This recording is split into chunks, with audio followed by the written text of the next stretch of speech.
They had a road rally Oh, on yeah. Sunday. That was fun.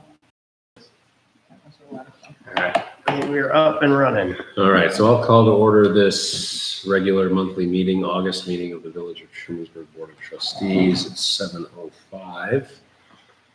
Keith, Trustee Hannon is excused. He's on vacation. Vicky Badalamente, our treasurer, is excused. She's on vacation. Our clerk is walking in the door as we speak, and the rest of us are here. I do have one change to the agenda. I need to add under my mayoral report, we need to reapprove, or at least discuss reapproving if everyone is on board, the deer management program for the 2019-20 season. That time of the year already, believe it or not. Does anyone else have anything they need to add or subtract? I wanted to make a quick note about the police stairs work at some point, maybe old business. I'm not sure where. Let's add it to the business. Let's do that right after the weatherization since it's building related.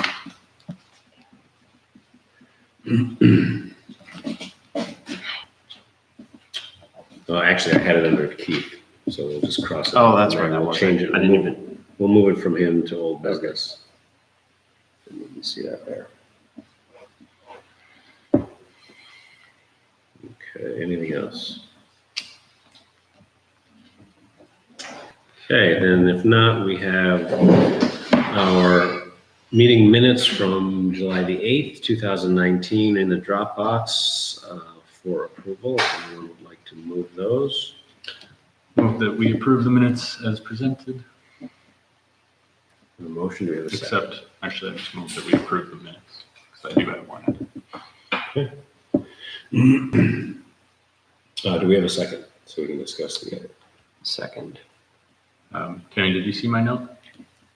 You probably haven't seen it configured. I just left it not that long ago. So I thought the fire was permissive referendum. The like 15,000 from one to the other. It was. That's okay. That was the only change I saw. So it was the fire for 15,000 for turnout gear or whatever? Yeah, it was new equipment as well. It's in the minutes, but yeah. Okay, got it. Thank you. Any other edits to the minutes from July 8th?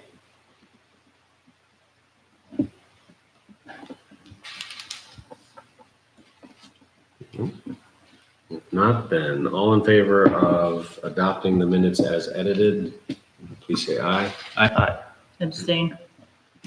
One abstention, any opposed? Okay, so the minutes have been approved. Item number 4 on the agenda is privilege of the floor, our first public comment period, but I don't see anyone from the general public unless either of you want to comment on something other than that you are here for. So we'll move on to item number 5. We have a letter in the Dropbox. If I can get my Dropbox to load, this would be great. I cleaned it out. Part of the problem.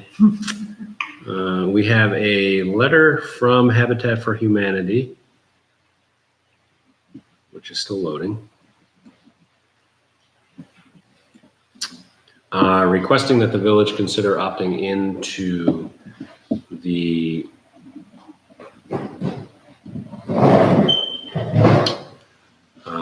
that portion of the New York State real property law, which allows for tax exemptions or reduced tax assessments to be offered to approved land trusts. And from Habitat is Shannon McCarrick, who will give us kind of a Cliff Notes version of the letter, and we can go from there. Yeah, Rogan and I talked a little bit. So Habitat has 2 properties right now in the village. They're both on Salem Drive. One is in the process, of having the land deeded back to us. So when we sold the property to the homeowners, it was the house and the property together. The other one will soon be in the process of having the same thing happen. So by separating out the land from the improvements upon it, we're able to have those families have a reduced rate on their taxes. The way that the deed is written for those houses, and also the way our land lease is written, and the way some of our grant funding is written, is that their sales value is restricted. So they can only sell those houses to families with an income at or below 80% of county median, which is considered low income for HUD standards. And it's also put in place so that a habitat family doesn't flip their house, because sometimes we build a house and then the property values go up and they can quickly sell their house for double what they bought it for. So in theory, when they can have that when they're being taxed at the value that they can actually sell their property for, I think it's more fair to the homeowner, because right now, some of our homeowners in other places are being taxed on a lot more than whatever they could sell that property for. When we set their home value with their home sales price, we do it based on their household income. So we're selling all of our properties significantly below what it costs us to build them for. And we feel like it kind of honors, the subsidies and things that we get through grant funding to put provisions in place to make them permanently affordable, but also this helps our families by reducing their tax payment. One of our houses in Ithaca, I think it was about $200 a month in total. Their escrow payment went down when the property was put in the land trust, and that's a huge difference for somebody who's already on a limited budget, who's already a low-income household. So we're hoping that we can do the same thing with our Stable Drive property. I'm happy to answer questions about the land trust or anything else that So my understanding is that the school in town already do this, or at least the town. the town already does it. Yeah, they haven't gone in front of the school yet, but the town did a little while ago, a couple months ago. Town did it this spring. The county opted in several years Yeah, ago. county opted The in. county is countywide. Yeah. Yeah, so because the county opted in, now we kind of go municipality to municipality when we need to, or when we build there to ask for municipalities to opt in. I have not done any further. I wanted to have Shannon come and talk to us first. I have not talked to our attorney about any of this or forwarded it on. I believe it requires a local law. I did get some information from Jay Franklin at County Assessment as to kind of the process. So I believe it's a local law, which essentially opts into section something or other of New York State real property law. So it's really just, this is the first we've been approached about it by anyone. So if anyone has questions for Shannon, now would be the time. And I think if we're interested in investigating it further, then the next step would be to have Guy, when he comes back from vacation, kind of give us the step-by-step as to what we would need to do if we wanted to approve it. Was it a law that the town adopted? Is that your recollection? It comes through as a local law? Yeah. Yeah. That's what we, thank you for a public hearing, it's a local law, Yeah. And I think that there was nobody came to us with concerns at that time. So, and I'm happy to, if you want, it would be easy enough for me to find and share with you the resolution that we use, but you don't want to. I think you did forward that to us Okay. a couple of months ago. Yeah. So, And I poked around, I think I saw Dryden had one as well. Yeah, Ryan did this. I mean, I'm interested in seeing where this leads. It's Okay. something I've kind of poked around a little bit. Seems like it makes a lot of sense for the situation that it covers. I'm in favor. Me too. So then I will, when our attorney gets back from vacation, I'll have him Sure. start to kind of lay out the outline of what would be involved for this board to adopt it, and then we'll go from there. Relatively painless. One question I might have for Guy is, this is only because when I was looking at Dryden's, it looked like they had one every year, and I didn't look closely if they noodling with it from time to time, or if it's something that we need to adopt regularly, or just kind of what that looks like from adoption. If you roll it back, how does that work? Okay. Those kind of Yeah, details. Warren, Jay sent me an email too that I can forward to you and he explained kind of the whole opt in, opt out, like all Yeah. the timing of that. So he explains it better than I do. I'll just forward you. Okay. I'm sure it's guy, can help you too, but Now, if you would forward that, that'd be great. Then I can circulate it to the board. yeah. Good. Well, thank you. all right, questions that are.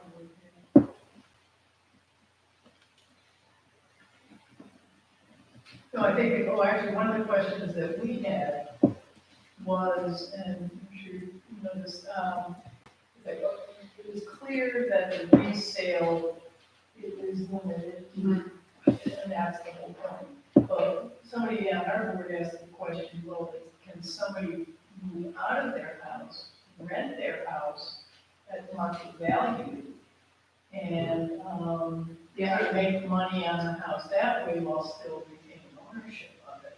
Good question. And I think the question we got back is that there are some guidelines on that as well, but. Yeah, I can't speak for other housing trusts, but for ours, we have restrictions, deed restrictions about like habitat homeowners specifically aren't allowed to rent the property. So for us, that, it has to be owner occupied. I don't know if that would apply for other housing trusts. Yeah, but it is written into ours. And I believe the community housing development grant for Tompkins County, I think it's also written into that one that has to be owner occupied.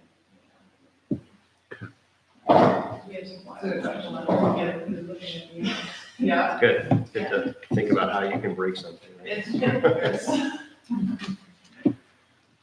Okay, well, thank you. Item number 6 on the agenda is representatives. So Nancy, it's all yours. Actually, while seeing Jen here, one of the first items I did want to mention was that the town now, of course, owns the habitat reserve, and we're still finalizing our signs. But there's a temporary sign with our sort of do's and don'ts. And 2 weekends ago, I got some emails from concerned citizens living at Halls who were complaining about noise in the habitat, that they heard some screaming and what sounded like shots fired or fireworks. And they were not happy with us having purchased the property and creating a pathway from Salo to Almost. The trail certainly doesn't go all the way on Almost property, but it makes it more accessible, and they were concerned about that. And I did speak with Chief Nelson to see whether or not the village police had been asked by another law enforcement agency like the county sheriff. So they said the complainant, not the complainant, the person who said the police had been called. And so I was curious about which law enforcement agency responded, since most of the property is in the township. And the chief was able to say that officers had been called to the property. They did not, while they were there, hear or see any of the behavior that had been complained about, but it takes a while to get there.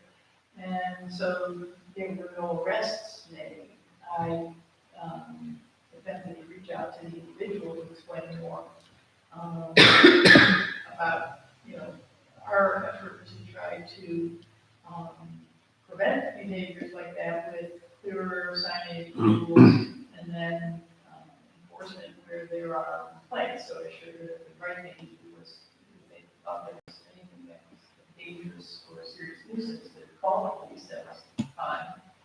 And so I don't know whether I can only imagine maybe a handful more of incidents like that. I think the majority of feedback we've gotten is from people who use the trail, enjoy it, and appreciate the play of the habitat. So just to recap, we do have rules now that say you can enjoy the park from dawn to dusk. So anybody in the habitat after dusk would be sort of violating. We don't have language that says you are trespassing if you are here, but we did put some language on there that indicated that the rules would be enforced.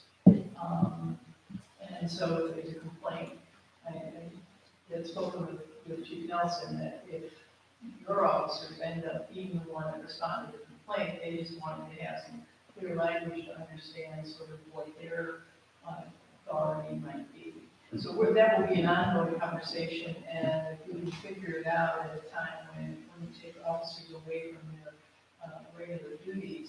And Jason Fulton had indicated that would be helpful for the fire department to sort of do like sort of a pre-event, sort of walkthrough, or just to get a little more familiar with where the path is, because I'm sure that at night, I mean, it's not, we're trying to keep it as natural as possible, so we have a ton of signage, but whether or not we need to think about sort of,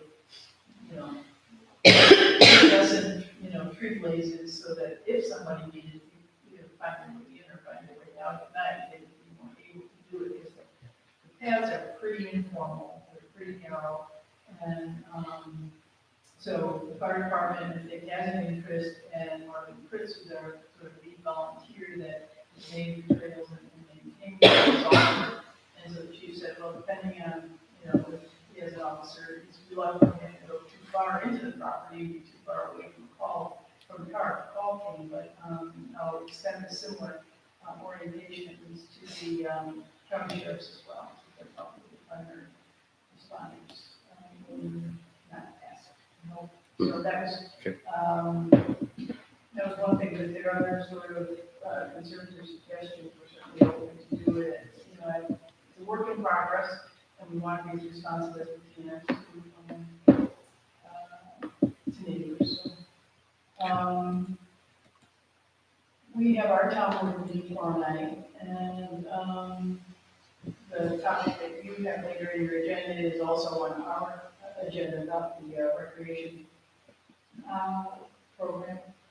But we're also finally going to be looking at steps to pursue LD conversion. We've already gotten a start on that from us.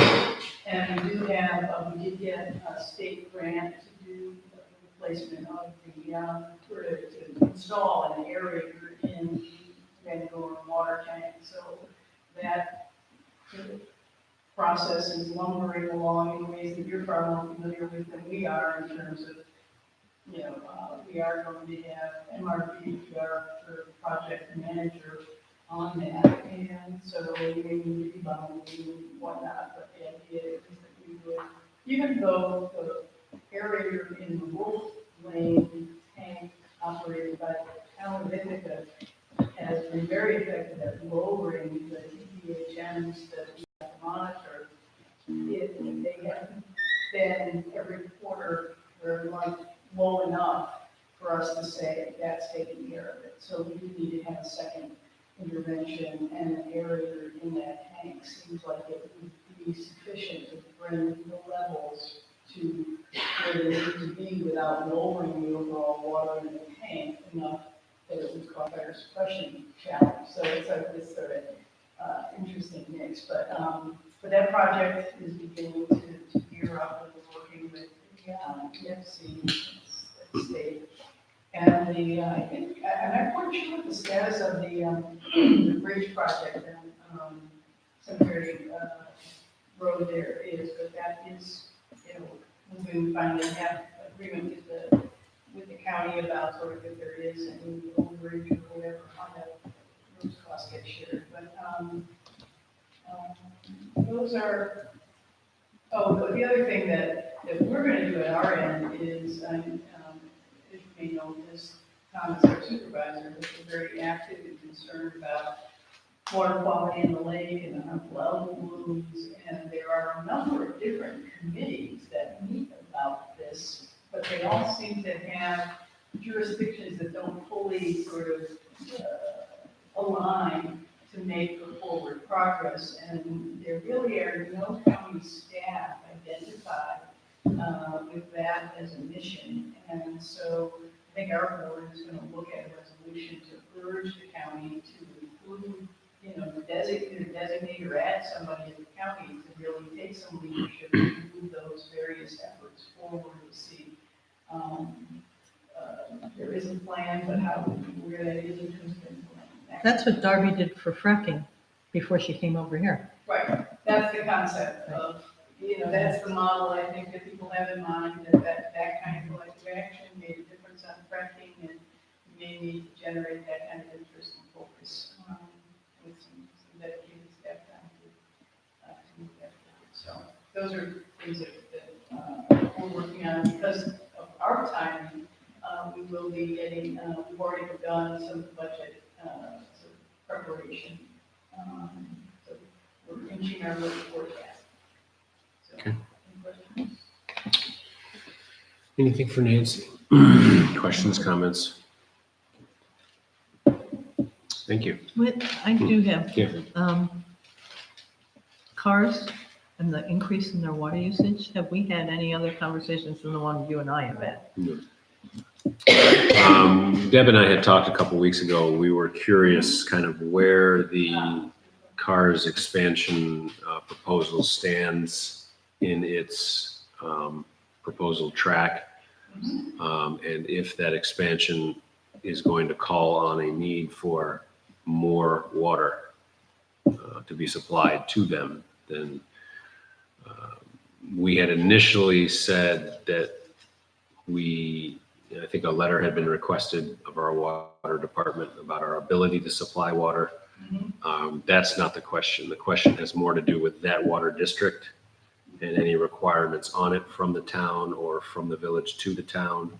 So we're just curious kind of where that Sure. sits. Actually, thank you for asking. Yeah, that is the other thing that's sort of been chugging along. The project overall, people we have to be familiar is that the acute addiction recovery service is actually intending to, the state funding that would allow them to double their capacity, that they would create a separate facility for women. Their same own parcel of land. And yes, they would want additional water to service that facility. The project has been under review by our town planning board for the design part of it. It's a challenging situation because of several reasons. One is that the land that CARS owns is mostly in the town of Ulysses, but some of their parcel is actually in Schuyler County. And if you look at their entire parcel, the proposed lot coverage meets our zoning guidelines. But if you calculate just the parcel that is inside the town, they were slightly over our guidelines. And so they were also going to, for zoning appeals, to deal with that sort of odd thing. But in terms of the water and the relationships, you may or may not know that when that project started, we were digging up old documents and found the town's contract with the village that says you will provide water, but the original agreement in creating the water district was that then Alpha House, now operating as CARS, would be wholly responsible for the laying of lines and the repairing of those. When we went to look for the town's contract with CARS, we found multiple references to it in our minutes, but no actual signed contract. So our town attorney has sort of restarted the process. Both parties are in agreement about the terms and conditions, because those were actually quite clearly spelled out in drafts and in our minutes, but not in the signed document. So we are recreating a contract with CARS that reaffirms the basic agreement that they would be financially responsible for any additional lines and or repairs.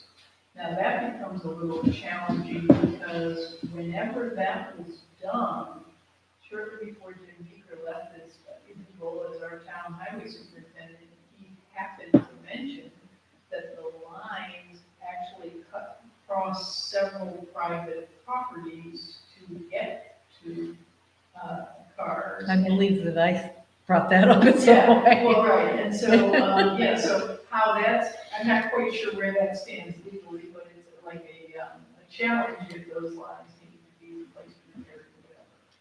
So the short answer to your question, Deb, is that we now are, I believe, awaiting CAR's sign off on that contract. And that the planning board would not move forward until we had back from them approval of that sort of new old town CAR's water contract. Our contract with you is still in force, and I'm hoping that will stay in force, and that would allow them to do the extra, engineering that it would take, but it would be at their expense, obviously, they need to coordinate with you, I don't know where they are in that part of it. But sort of existing terms and conditions, but for a bigger facility is what we're entertaining. So my comments, Yeah, please. I understand the contract piece. I also have a memo stating that all of those things that cross those private properties that are outside of our jurisdiction, that they were going to be incorporated into a town water district within a year. This was easily 10, 15 years ago. And we've asked a couple times over the past couple of years to make sure that that gets incorporated while you're reworking all of this. Okay. Okay? In addition, yes, we are your water supplier. However, we need to, when a change, like a significant change is made, we actually have to know how much water that is that's going to change, because we don't have a full lake to support you. So, I mean, there's set amounts that can go through the existing systems without impacting our regular customer base. So we do have to have some judgment on sizing. Okay, so I can certainly follow up on that. I know that I don't have, I mean, I have it, but I don't have it right in front of me, the draft of the contract. I know that makes reference to others joining the water district, whether those particular properties are identified, but it does make allowance for, when it was created, it was a single user of water district. Right. But the concept was to these adjacent properties, or if somebody else in the future wanted to join the water district, that would be permissible, and then the costs, not only of the water, but also the repairs would be borne proportionally. And I don't know if you're aware, but somebody who is selling property on Mayo Road called me and asked me about water district. And I refer them to the town because I can't supply them with water. Right. It needs to be part of your district. Okay. And I don't know whether they followed up or not. Okay, I don't, I can ask. So, okay. so- But, Mayo Road's a little far from there, but who knows? Yeah, well, right, and my guess is that, yeah, It'd be a pretty penny in Right. any case. right, and whether or not the town would be, whether the town would sort of think, I mean, clearly this was, more than 30 years, 40 years ago, that the arrangement was made when the town, it was even before, I think it was before the Jacksonville Water District. So the town was extremely conservative and said, well, yes, we will be the sort of entity to hold that water district, but it's all yours, we're not investing in it, so we don't hold the mortgage on that system the way we do in Jacksonville. So, whether or not that would be, whether that same stance would extend it, Which I don't actually know the specifics of it, but all of the feeder lines that are going across Indian Fort Road and out to cars, who paid for those? I mean, I wasn't part of our It was part, Term. I think it was part of the original village system that came from the Hoffmeyer well. Oh, that's, and then I and it was think, redirected to Correspondence. Honestly, I think only Bruce Van knows exactly where the lines are, which is a little scary, but And no, he Um, doesn't. The way, he doesn't either, because So- we've had that conversation. even better. They walk out and they find a puddle and Yeah, try I and think, see if that's the water. because the Hoffmeyer well replaced the springs. And then I think when we went to the Frontenac well, we left that as a backup, which wasn't a good backup, but then whenever this arrangement was put in place, we basically backfed to Alpha House at the time. So one of the things that Deb and I and Bill from MRB had chatted about a few weeks ago was that this might be the opportunity for both the village and the town to kind of clean up some of these old feeder lines, water mains to nowhere kind of situation, in an effort to get a better sense of what's really out there and what's really available. Particularly if we need to upsize any of those lines to accommodate the CARS expansion. If they're looking at fire suppression, depending how big the building really is, what is that going to do to the draw at the other end of the system? If there is, a large fire that they have to draw on, those kinds of things, maybe somehow that can be incorporated into the project to really get a good handle on what was, not for any negative reason, but what was kind of just cobbed together over a long period of time.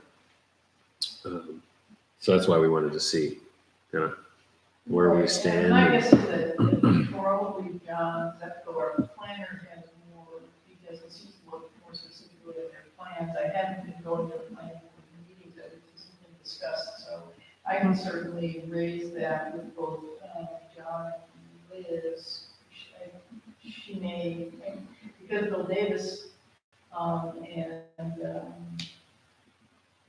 Matt is working with us on the Jack certainly asked. Okay, no, that'd be great.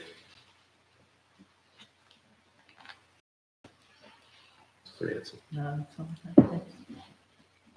Okay, board member reports, starting with fire, CPZR, and farmers market. Sure. So for fire, to start off with the monthly report, there was 12 responses in the village, 19 in the town of Ulysses, 3 in Covert, 1 in Hector, 2 for mutual aid, for a total of 37 responses. There's 334 hours of training, 151.63 service hours, 1.52 hours for service responses. That's to Interlaken area for EMS. So a total of 487.15 service hours and 38 calls combined. And that's the year to date since they start with July. Nothing else to report for fire. Nothing to report for the farmers market either. For CPZR, we are continuing to review our existing comp plan. We've looked through all of the many action items that were in the plan to kind of see what's been accomplished, what should we bring forward, what might be worth reviewing or just kind of discarding altogether. We've done the same for the goals. So we've been working through it over the summer as a committee. EDR will meet us again in September to kind of review with us what we've found there and take a crack at what we want to do for October meeting. So we're still aiming for an October meeting. No time or date set just yet, but that is the goal, and we'll kind of get a better sense of what that looks like. I'm asking the committee to kind of mull that over this month, and then we'll talk with EDR next month about that. And that is it for those particular pieces. Questions, comment? No. Okay. Thank you, Ben. EMS Youth and Street Tree Advisory Committee. I don't have much other than what's later on our agenda and in executive session. One thing is that the tree committee did start doing an actual inventory Sunday. So we'll see how that progresses. Keep you all surprised into certain sidewalks not to walk down, that kind of thing. Has there been any, sorry, I'll jump in. Has there been any further drafts of the proposed law? Yeah, law or whatever you're That looking is just waiting for me to send it out, actually. I have a couple tiny changes, just haven't gotten to it, but it should be out soon. There's in the comp plan, there's a number of references to the previous street survey and getting better enforcement and such of the existing kind of law in the books. Might make sense just for you and I to chat briefly on if you've got thoughts and ideas of what you'd like to see I think kind that of would, yeah, that'd be good. in there. There's a lot about street trees and sidewalks in there, basically. Right. And it'd be nice to carry a lot of that forward and update it, make sure it's kind of relevant to whatever I know you guys have been working on. And this is just my personal opinion, but it's felt like the board was of a similar mind to focus more on ways to encourage action rather than enforce action quite as much. There was a heavy-handed enforcement piece. So that is a struggle that we've had to, and we basically dodged by taking that route, taking the encouraging rather than the, and I say dodge because the crux of that, the difficulty is who does that enforcement. Exactly. Because we don't have a staff, anyone who has any expertise in all trees, so. Right. It's not really possible.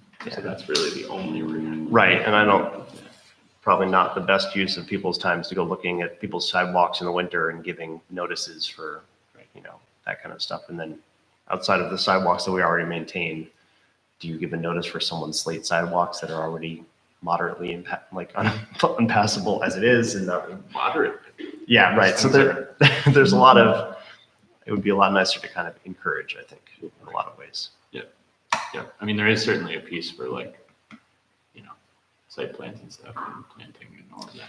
Yes. So that's kind of a different, I assume, later. And that was, those parts of those incorporating into site plan and subdivision regs was definitely part of it. And there's pieces of that. And I think there might be more parts, to write in the comp plan and then bring forward into revising the zoning.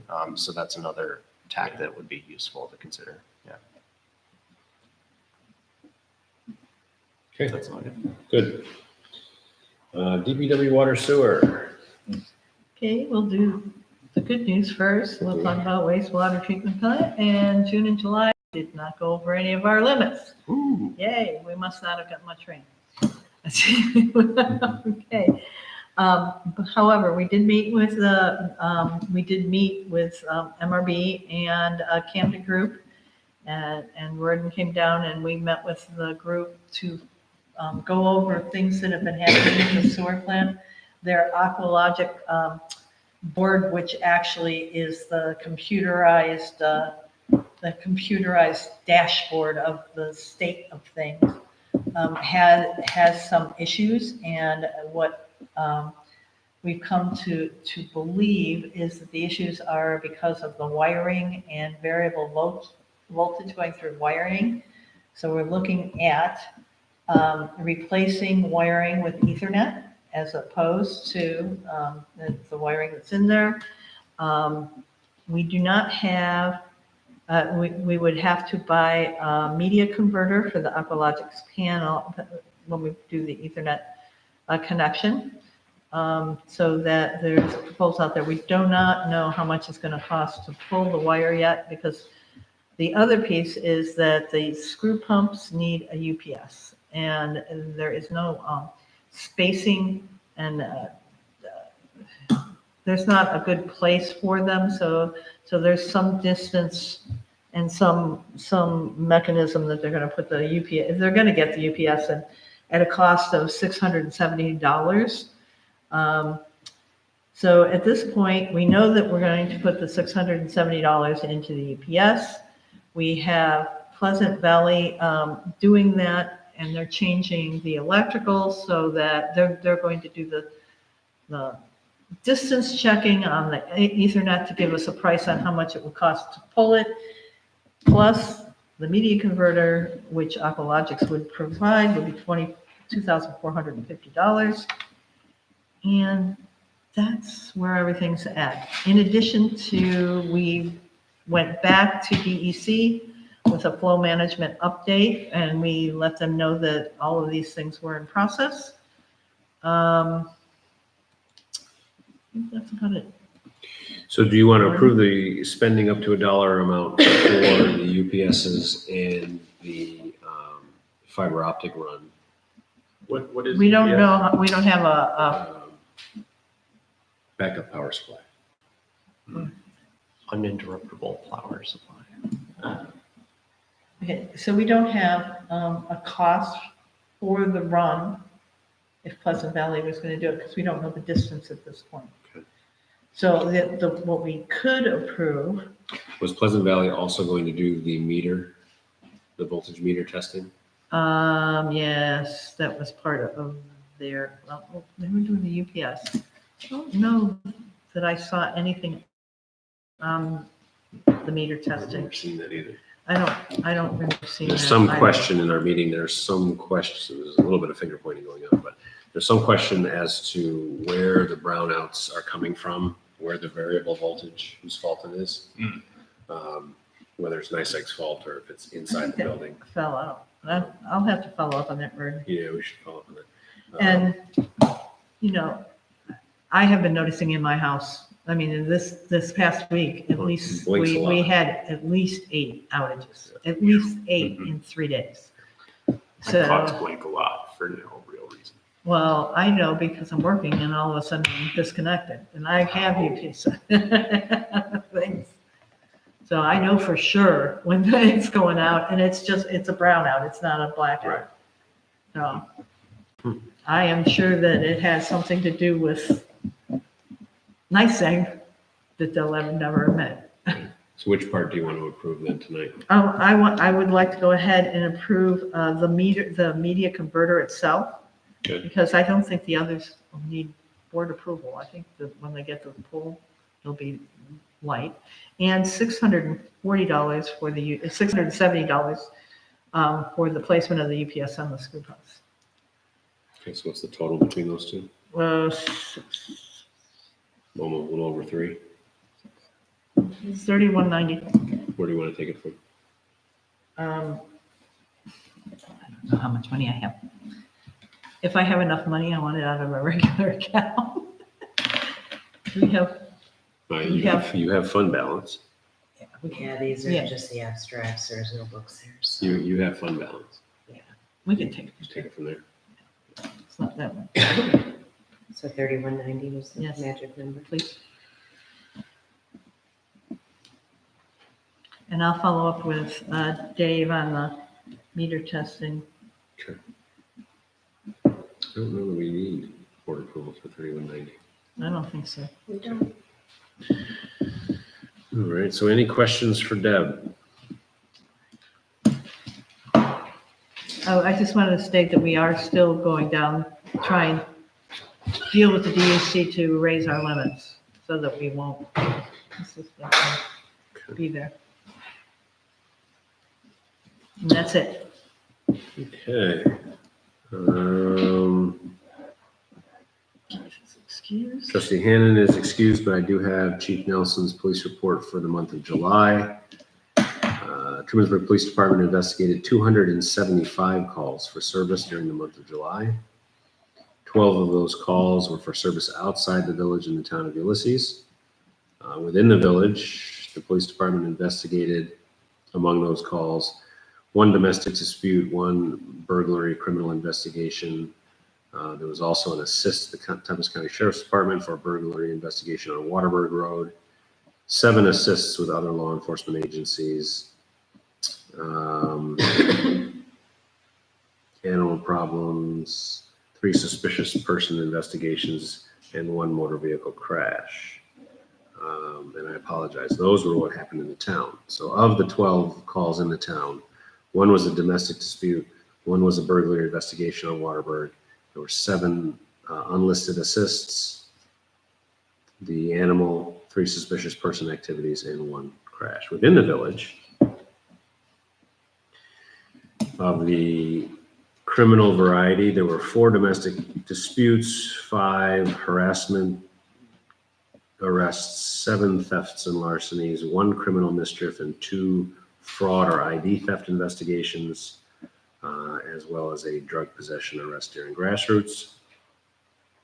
Of the non-criminal variety, we had 128 officer-initiated and/or vehicle and traffic safety calls, 7 suspicious incident area checks, 2 welfare checks, 7 animal problems, and 4 property accident investigations and/or crashes. During July, of course, Trumansburg Police Department assisted Tompkins County Sheriff's Department and the New York State Police with grassroots festivals with no serious incidents to report during grassroots weekend. We have 2 current police department cadets. Both have completed their field training requirements. One of them has already accepted a full-time position with a Schuyler County Sheriff's Department, but will continue to work part-time here. And the other cadet is going to continue working part-time with us. And that's the police report. So did we put the person through the academy and they went to Schuyler? They technically pay their way through the academy. We swear them in so they are a police officer in order to be able to attend. Okay. Just. Yeah, the revolving door. Our treasurer is excused on vacation. Clerk, Tammy. Really? I don't have a lot to report. We're still collecting taxes. Water bills went out on the first of the month. I'm working on some continuing education points. I'm 9 credit hours away from my certified municipal clerk credentials, so I'm trying to finish that up. And we are getting ready to head to Saratoga the week of September 16th for NICOM Fall Training School. And Morgan's first, and my 15th. Anything else going on? No, the office is quiet. Everything's great. Did you say certifiable municipal clerk? Yes. Same thing, certified, certifiable. They're all really easy. Unless Okay. anybody has questions. Any questions for Tammy? We'll hold off on my report because we will pause and go back to item number 6. If Ann would like to give us a report from the county.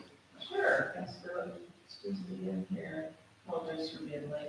The meeting downtown, talking about the new tenant rights laws. So we have the presentation on that. And so they recorded that meeting. It's our HED, Housing and Community meeting, so it'll be online at some point. If people want to go through that, we had a presentation from New York. We went through the new law, which is quite different. There's quite a lot of changes for tenants and homeowners. Let's see, and start with sales tax. May, overall, sales tax receipts were up 3.71%.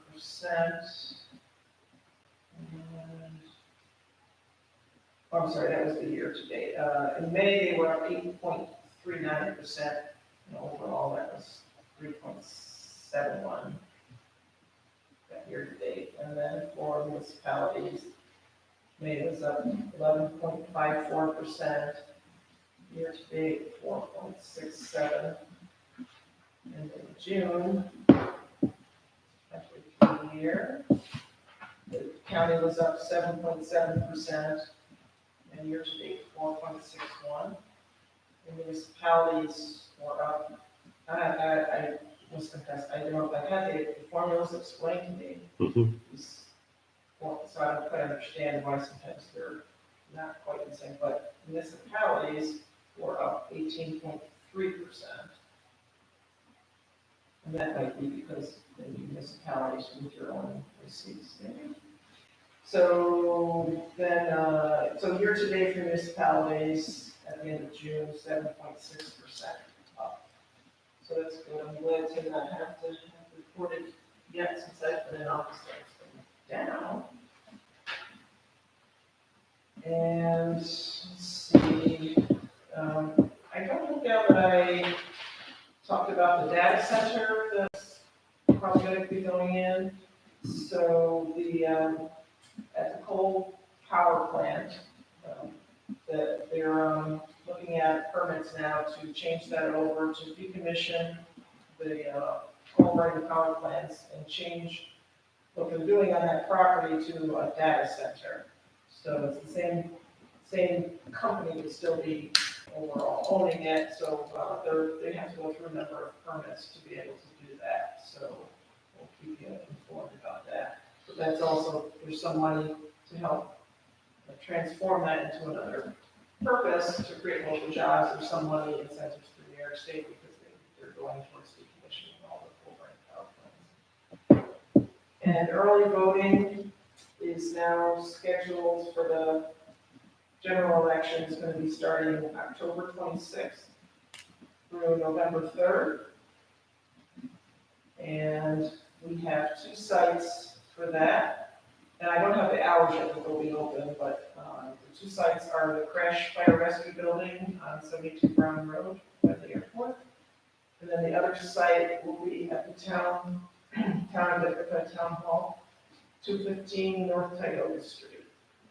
So we're hoping that we'll get more people participating. Redistricting is a topic that the legislature's been talking about some, because when all the legislators get reelected at the same time, they're all in the same 4-year cycle. So the next one in, let's see, what year is that? So a year and a half in, every year, that's 2021, I think, for reelection. So that we're gonna have the information from the census coming in at that time. So we're looking at trying to figure out what to do as far as have us do a 3-year term or a 1-year term. We can't extend the term that we're in now, of course, for 1 more year to get that data in, even though I haven't really pushed for that now, just kidding. But, so we're trying to figure out what to do, so we'll keep you updated on that. But right now, a popular one is, or it seems like it might make sense to do 3-year terms, or at least give us a little bit of buffer, and then we'll put us on a different cycle so that won't happen again during the census time. And we had a resolution for the soldier who was killed in Afghanistan, who had graduated from Trustees High School, so we did a resolution on August 6th, and a good portion of his family came to that, so that was really nice. And they said that they said it's so great to get so much recognition and support from people that they said the whole family is actually having a little bit hard time of like fully grieving because there's so much community support. But they're really grateful for that. And as you probably know, his in-laws are in town, the Falls Restaurant. And went on several legislators, we went on tours of different jails because ours is outdated and having some, I won't say structural, but mechanical issues, and we want to update the jail eventually. And so we took 12 hours and we drove around to 3 different jails to see how the newer ones are set up to give us some ideas.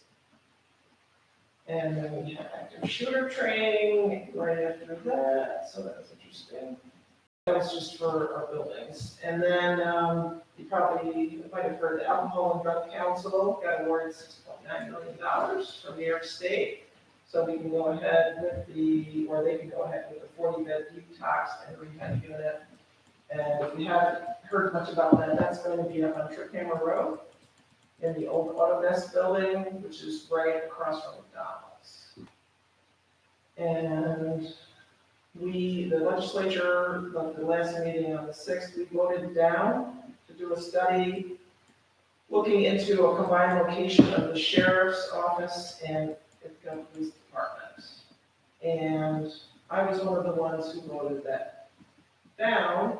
And so I've been talking, I've had several people that come and talk to me after that. And so I'm right now, I like to be transparent. So I'm like rethinking, did I do the right thing? And so talking to as many people as I can. If you guys have personal opinions, feel free to call me, or if you guys as a board have some opinions on that, or the town board, anybody, please, let me know what you're thinking about that. Part of my issue was that, that with the detox unit being up there in Lansing, and then also the homeless shelter has bought the Econo Lodge, or is in the process of buying the Econo Lodge to use that for extra homeless beds.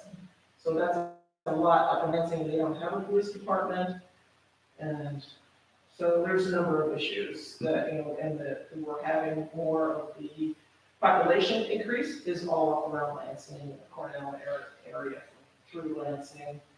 So I was thinking, well, we do have a police department here, but, so I want to take a little time and really hear from other people if you have any opinions about that. Why don't they have a police department? They haven't for, My point.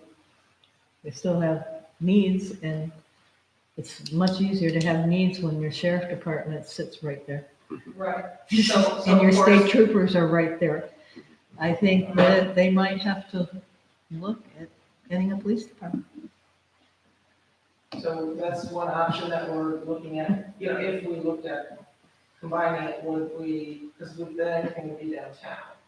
And one of my issues was I wanted the jail together with the sheriff's department, so I was thinking, I didn't see a way that was easily gonna be able to happen downtown.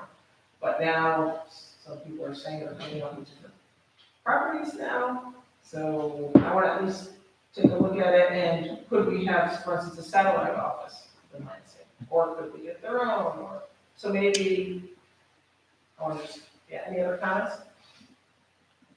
I have one. Go for it. The sheriff's department and the jail were downtown for years. Right, They moved because they had cheaper property and more room to expand. Why would you put it back into a residential district and have just given up the largest property off the library, the old library, and not have utilized it for something like that? Ithaca has, in my opinion, is short-sighted often, and to bring it back downtown, I think just shows you that they hadn't learned their lesson the first time. No. A lot of people don't remember it being downtown. the old jail was right next to the Yes, legislature. exactly. Any other comments for Ann? Well, like I said, if you want to talk off the record, feel free to call. Okay, thank you.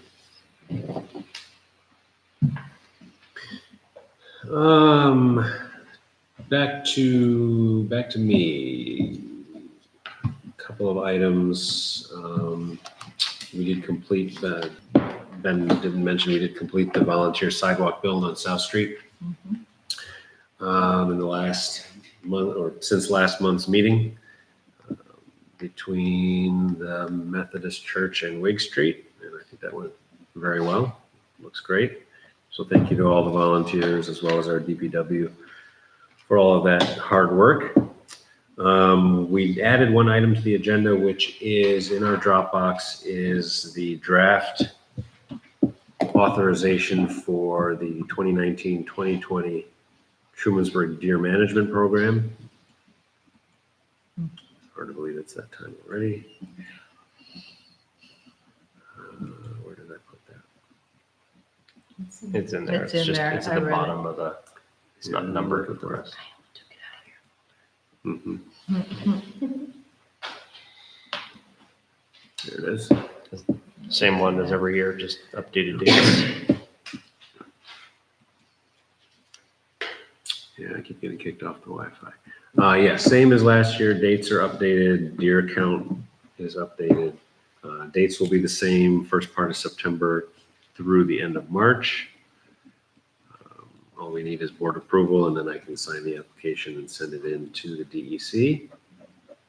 So if someone would like to move the approval of this, I move that we approve the 2019-2020 Trumansburg Deer Management Program. I'll second.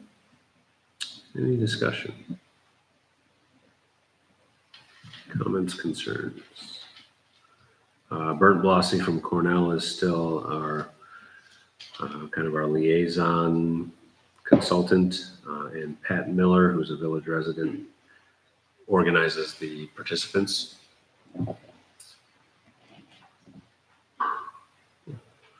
There's no other discussion or comment, then all in favor of approving the deer management program for another year, please say aye. Aye. Any opposed, any abstentions? Do you know, I'm skimming this and seeing that do tick sampling. Does that information ever come back to us? Is that in the final report? did. I didn't. Okay. It does. I must have missed it in there. Last year. Yeah, Bert Blossy puts together a report at the end of the year. His tick sampling or his deer numbers or his way that he observes the number of deers is interesting. It actually involves the planting of saplings and then observing if they get eaten.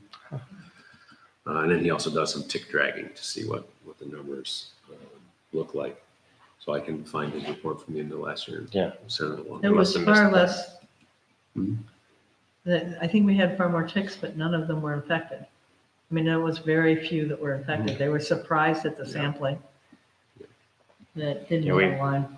I've collected 2 off of family members and neither were infected, thankfully. We sent them up to Cornell. That was good to see. The other item that I wanted to discuss, which could be considered new business, but is actually really, really old business, goes back to the 60s. We have in our original sewer ordinance, when this first sewer plant was built in the mid to late 60s,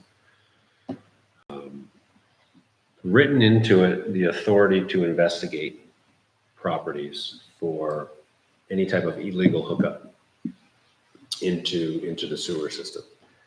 To my knowledge, that authority has never been used for a whole host of obvious reasons, including knocking on the door, let me see your basement, not being a great way for the village to operate. However, as we continue to investigate the I&I problem, one area that has, I think, the likelihood of being an issue are commercial basements, particularly along Main Street, particularly where a lot of those buildings are very old. And of course, we've had a flood in our lifetimes. So one kind of baby step that Deb and I had discussed about a way to try to solve or find where these I&I issues are originating is kind of separate from commercial and residential.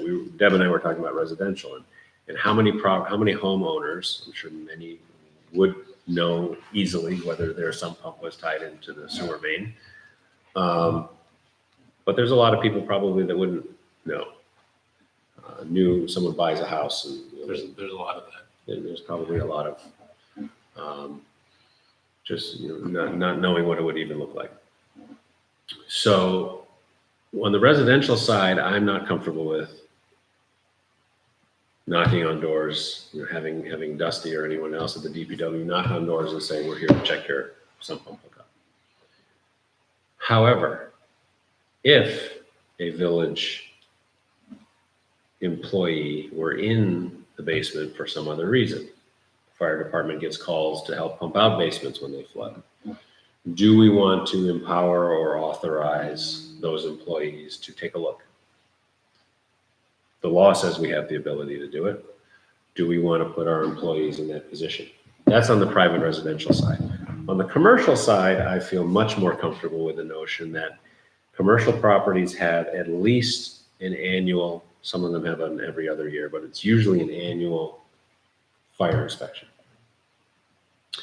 Our code enforcement officer is trained in fire inspection. He's not trained to look for sump pump hookups. However, when he's in there, by right, because of this 1967 law, a DPW employee could accompany him. And I think it's fair on the commercial side, particularly, that if the site inspection is mandated by New York State anyway for fire, that the village will now begin to, and we should announce this and make sure it's all clear to everyone.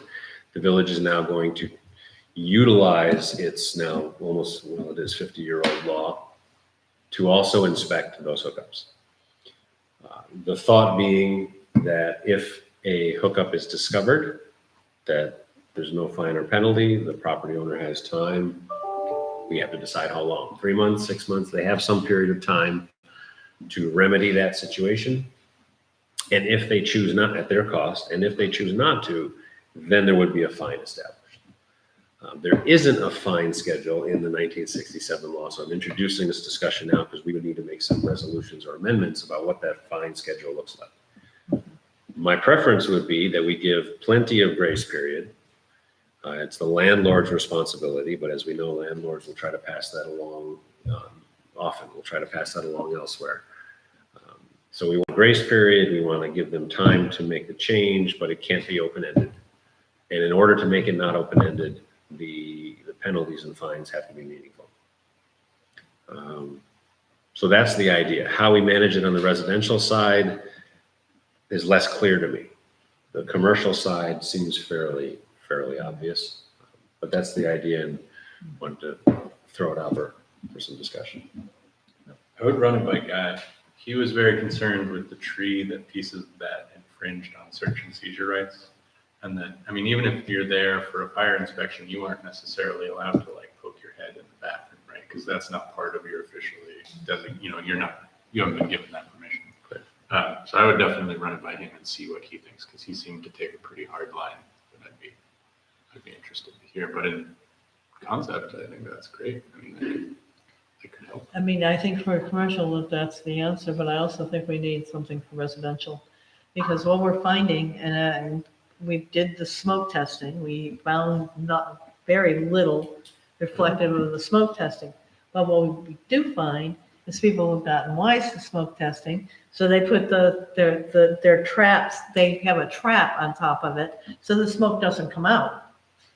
So that defeats the smoke testing that we do, and it doesn't give us true I&I statistics for a residential home. So. I mean, I think the legality is clear. Certainly I'll run it by Guy to see how what the enforcement mechanism piece would look like.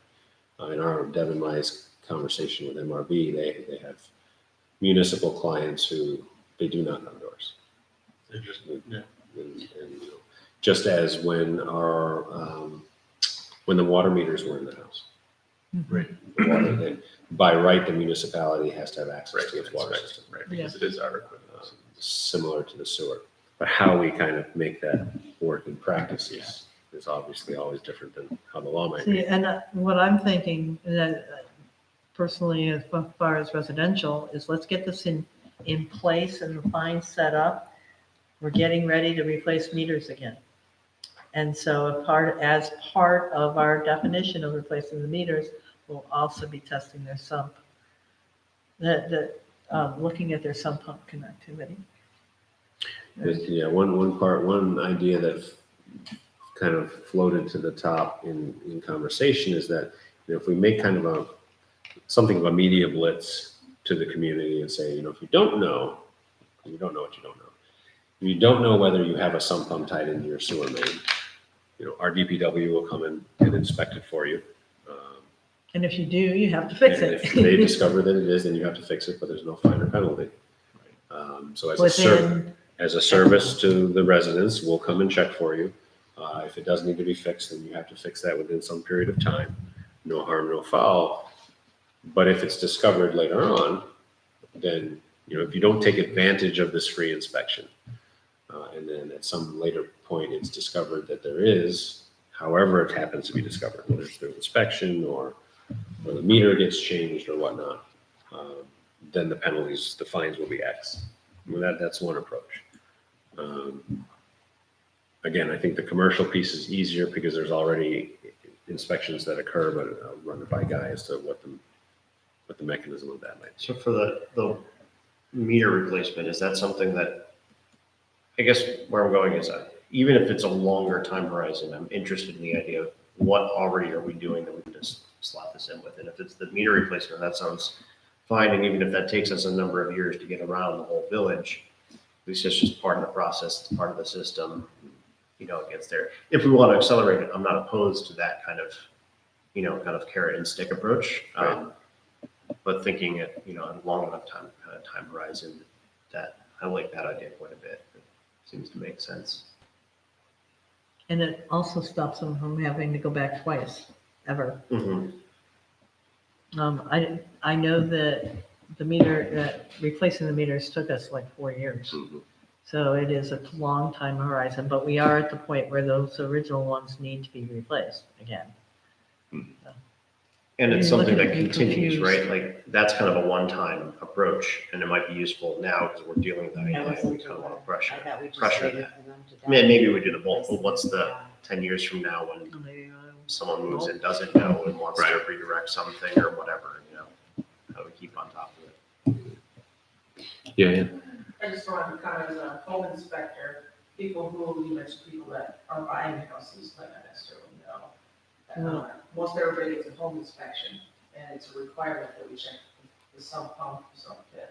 Mhm. And so part of that is checking where that line goes. Right. So home inspectors should be telling them if it's improper, and a lot of them are improper. Yeah. So when you go and do that home inspection, does that information get back to us ever? No, the only, and That's the so I problem. tell Well, people, it like, can. if there's any time that they come, it's illegal to do that in pretty much all municipalities, and I try and explain to them how that's bad for their system. Yeah. And if there's a flood, this is what happens, everybody's draining into there, these are the type of things, and, so it's hard to convince, for me, to convince somebody to not do that, but if there was some leverage, like, oh, you're gonna be checking. Or that there's a law against that here. Right, well, I tell them that it's illegal, but the only thing that, as home inspectors, so it's actually by law, it's a confidential report. So the only thing that we can disclose is a health or safety issue to the occupants or the owner. So if there's a gas leak or the stairs are about ready to fall down, Got or it. fire escape has an issue or something. Yeah, I have yet to see a post-inspection report negotiation involves sump pump tie-in removal. It's just not on most folks' radar. Okay. All right. Well, I will talk to Guy about the mechanism by which we would begin the enforcement piece before we actually do anything. Okay, item number 8 is acknowledgement of correspondence. We've had some various items trickle in, and I don't have them listed. We had a letter which was dropped off last week, which does list the trustees and myself as recipients. Did everyone get a copy in their box? Do you know? I think we did, Yeah. or at least I Sorry, did. what was the content?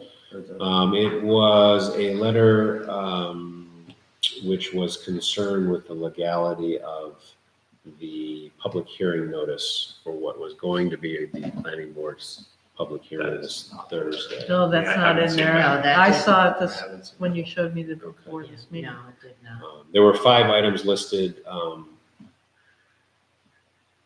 which it's a moot point at this point because the hearing has been rescheduled for a reason not listed on this letter, ironically. But all 5 of the items on this letter were Insufficient? not insufficient, they were moot.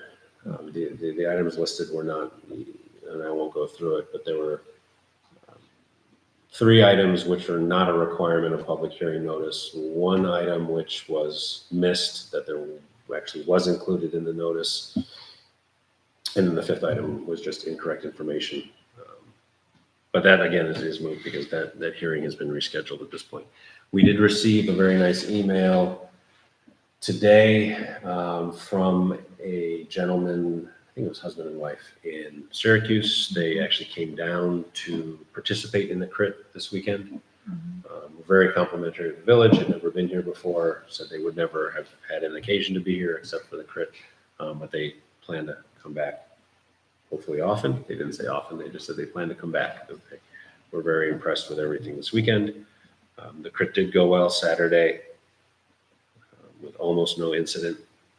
Good weather, good turnout. I'm trying to think if there's any other correspondence that we missed. I don't know, addressed to the full board. Item number 9 is old business. We have some new or updated or competing weatherization quotes for the main office. Yes, so when we last month, we put forth 13,000 for permission referendum to cover the work. That will continue to cover the quote. So we kind of looked at 2 quotes between Snug and Halco last month, and we're leaning towards Snug. I went back and chatted with them again. They were able to come down a little bit on price as they had been higher than the Halco price, so now they're under the Halco price, and just wanted to kind of give people an update that we'll go with them and kind of I can get this printed out, you can give it a sign and pass it back to them, get moving on this project.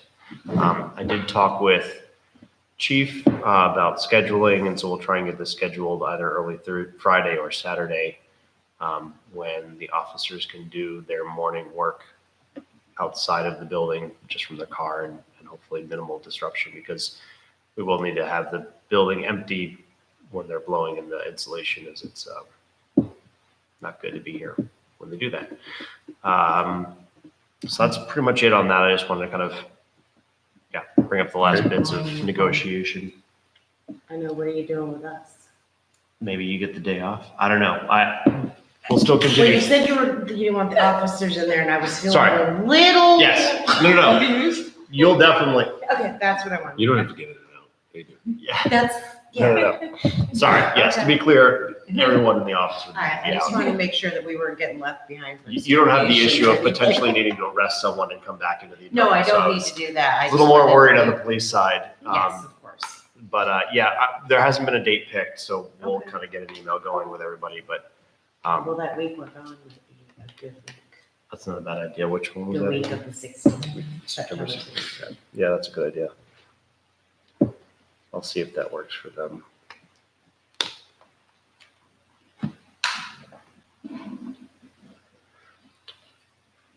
Yeah, okay. So we'll see where that's going with. Code officers always welcome to work over at the town hall. Appreciate that. Already under that. So that's it for weatherization. Hopefully this all kind of goes swimmingly and we get a much warmer floor for y'all this Thank winter. you.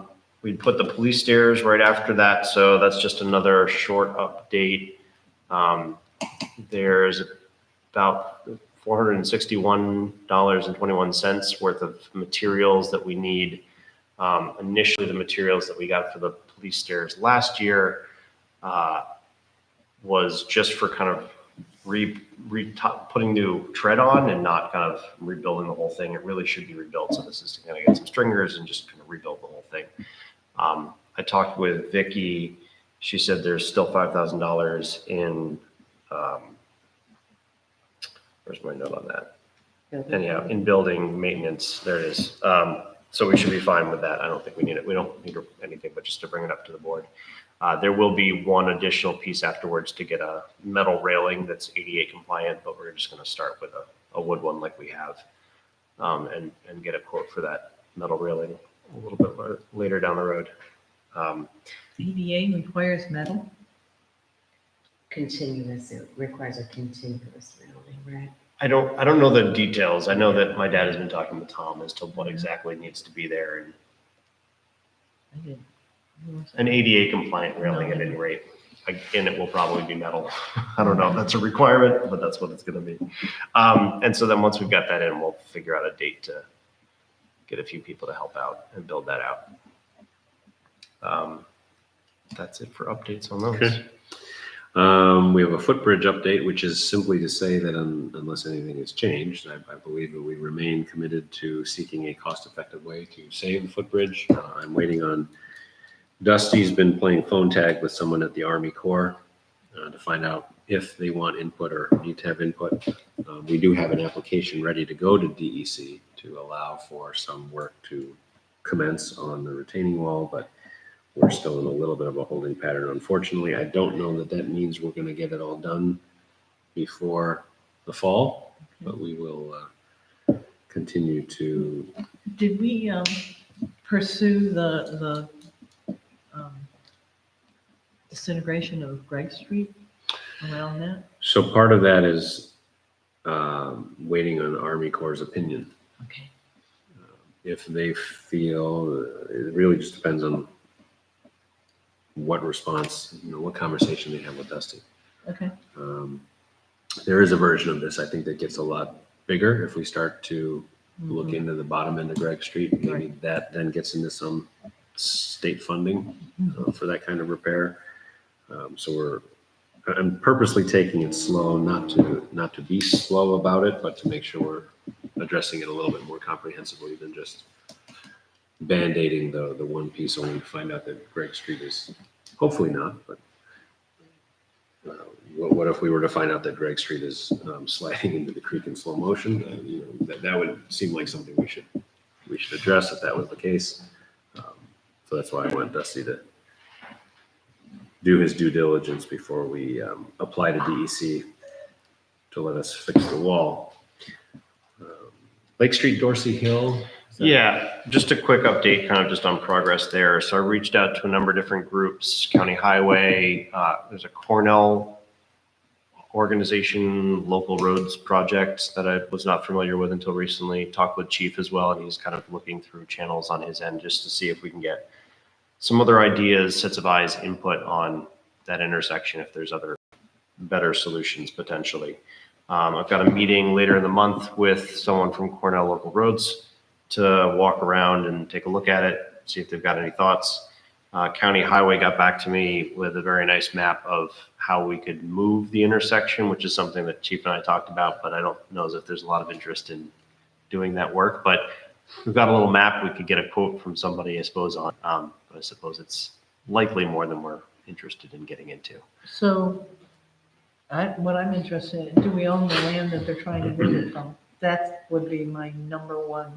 I should look at the property boundaries. It Yeah. seems like that land would be part of the parcel for the waste treatment there. Yeah, that's what I'm thinking. So If it doesn't involve addressing, one of our residents and it's Right. our land, that certainly changes the perspective on it. I'm cautiously optimistic. So this is, apologies for over there, but this is kind of what they said. I mean, you can kind of imagine it just kind of comes down the hill straight and makes more of a T intersection. There's the wastewater treatment plant there. I imagine we own this because the creek boundary, I'm assuming, is the side of the property boundary. So I could look at a tax map and see if that's actually the case. But it's one of those rare cases where, yeah, we probably could do it on the property that we already own, but I still don't know as if we want to pay for grading this all out, building it all out, rebuilding the road, and so on and so forth, just to kind of address an intersection that is rightfully, annoying and frustrating to everybody. But And is that, and I looked at it, but not very closely, does that suggest taking Dorsey Hill down to a T? essentially, yeah, instead of Dorsey Hill coming down and curving, it kind of goes straight down, continuing the direction it is all the way down the hill, and then T a little bit closer to the sewer treatment plant there. And Lake Street would kind of become a straight off the bridge, basically kind of continue across right over to Lake Street. So that makes some sense, except for I wonder if everyone will always be able to stop coming down that hill. I did raise that to County Highway. I didn't get the sense they wanted to give me a lot of time. They said, yeah, that looks like a pretty steep grade, but everything's dangerous in the snow. And I was like, okay. So And well, they didn't even say steep. They said it looks like a 12% grade or something. And I didn't really have a good sense, honestly, of, is that steep, too steep, not steep enough? Are you worried about it? 12% is enough to get a sign.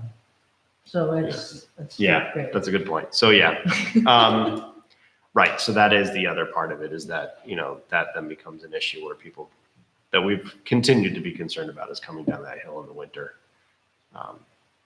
So we'll see what Cornell says. And I'm kind of happy just to say that we've looked into this quite a bit and maybe look at a quote on this thing, but probably not, and see where we go. But Okay. just some updates on that. I'll throw this design in the Dropbox just if other people are interested. Okay, so we're on to new business. First item under new business is the moment Nancy's been waiting for. Do you all have a draft MOU with some revisions up to today? So the one in the Dropbox is now dated. Essentially, we've talked about this briefly, and then I'll let Ben take over. But essentially, we have the youth program and all of its many moving parts and facets, and there seems to be a fair amount of desire from within the community to have it be more centrally coordinated, as well as to offer expanded programs over time for not only youth, but adults and seniors. And Ben and I and Nancy have talked about it, Liz as well, how we would coordinate that. And is it time for a year-round, part-time, a true rec director? And if it is, then is that a village employee or a town employee? And so what the MOU in front of you does is it's essentially the outworking of several conversations we've had over time, which is essentially a plan to transition the entire program over to the town. The village would contribute to the costs associated with it. I only have one copy of an estimate for 2020, which, and Nancy, jump in anytime. Total expenses, including payroll and whatnot, less revenues that would be associated with various programs, including the summer camp, would leave a shortfall in year one of about $7,500. And so when we're talking about how we make up that difference, that's where the village would be contributing to that.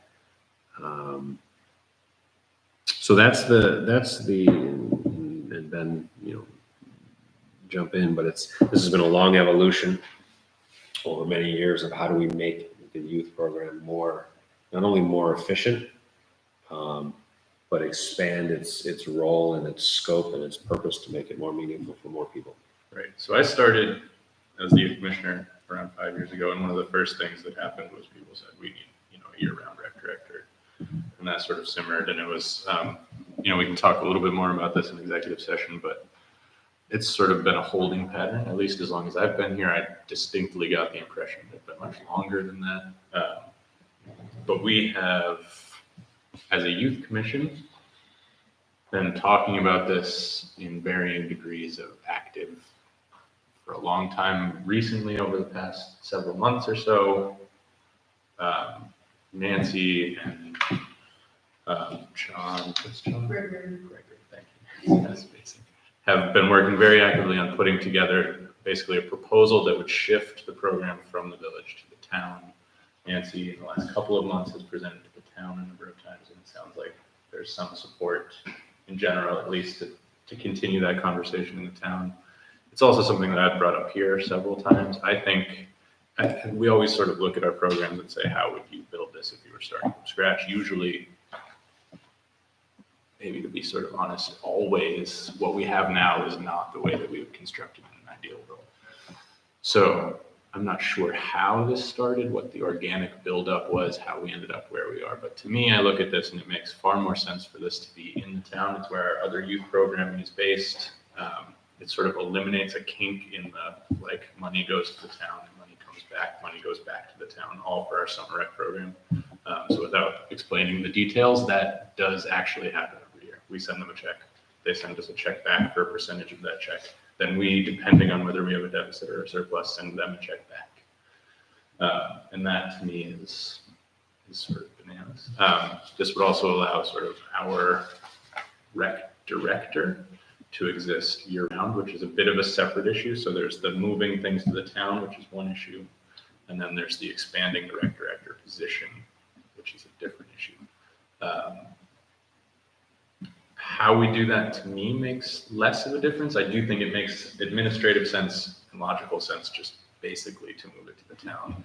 That there's any sort of will on their part to take it on to me is a godsend that I think we should embrace, but I'm not gonna like stand by that at the expense of the year-round position. So I think this is great. I'm really excited. If Vicki was here, she would be really excited. Her sort of contribution to these programs has grown, I think, over the last, at least my time here, and she'd be happy to see that go back to what was status quo 6 years ago or something. Trying to think if I'm missing things from this specifically. Generally speaking, this MOU, I guess if we're going to talk about this specifically, is what we have in place, except that it shifts the summer rec department to the town. Nancy, you guys are going to review this tomorrow. Yes. Yeah, just a couple of points about the history and evolution is that the youth commission, which by joint agreement is to be the group that looks at the youth recreation needs and recommends programs for the town and village, has over the years actually been approached by residents requesting some changes and improvements, but they've also been approached by some parent-run freestanding groups who said, you know, we would love it if we could affiliate our cheerleading program or the local football program under a municipal umbrella, which would help with liability coverage and could improve our recruitment and registration process, as it was all for volunteer, part-time, parent-run. And so I think we have the benefit in this community of having a county staff person who works with all the other recreation programs.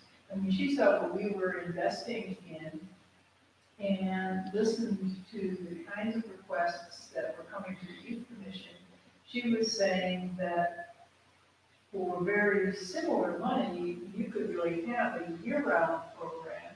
And in Dryden in particular, when they went to a full-time year-round, but they're bigger.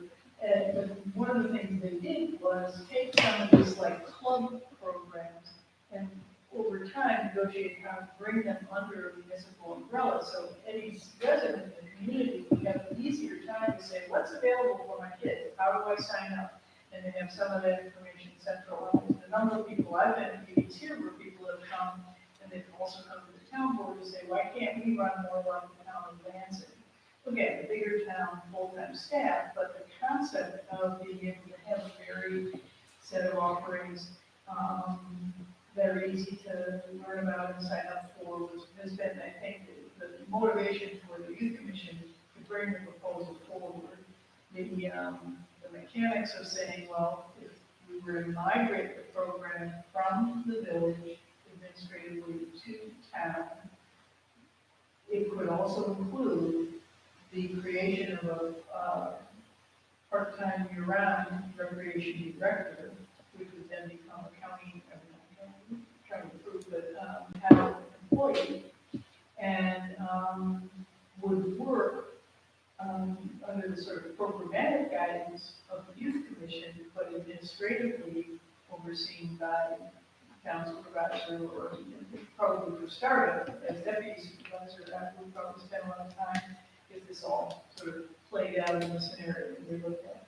So the town board has and John Gregory and Janice Johnson from the County Youth Services Department came to our town board meeting last month to explain to our town board members sort of how the Joint Youth Commission works. We all pool our money, and the Youth Commission recommends various programs, get the funding, youth recreation gets a piece of the pie, and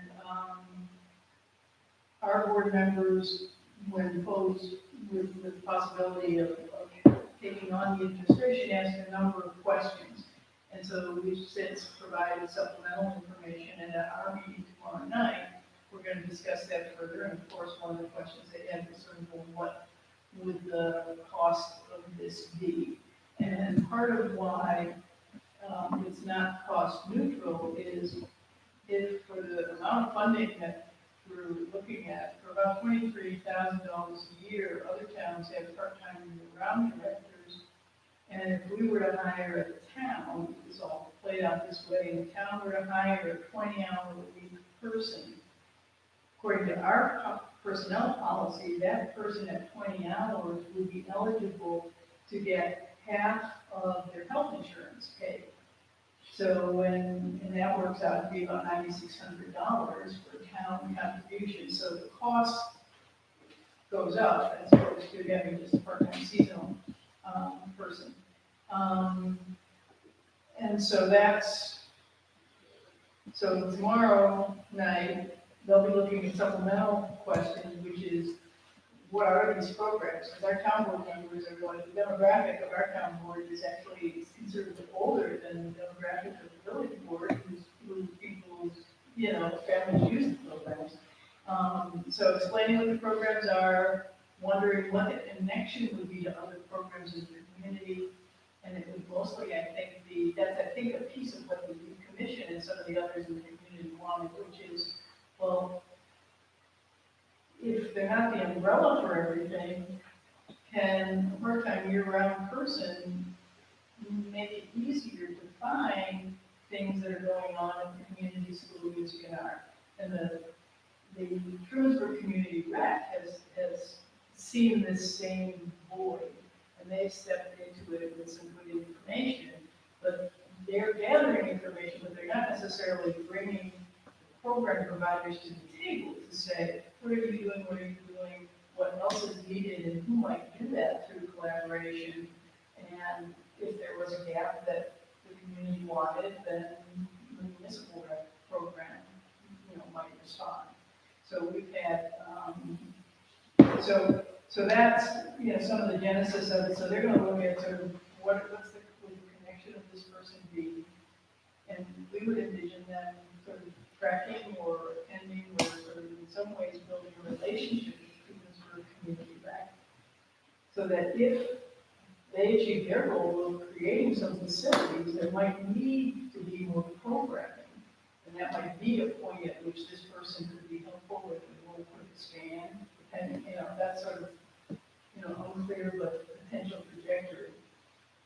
They also, of course, wanted to know costs, and that's why I apologize for not having copies for everybody, but what we attempted to do is, from the data that, financial information that Vic was able to share with us over the years, we were able to try to put together a calendar year, 2018 actual, and a calendar year 2019 projected based on your budget increase that she updated me on.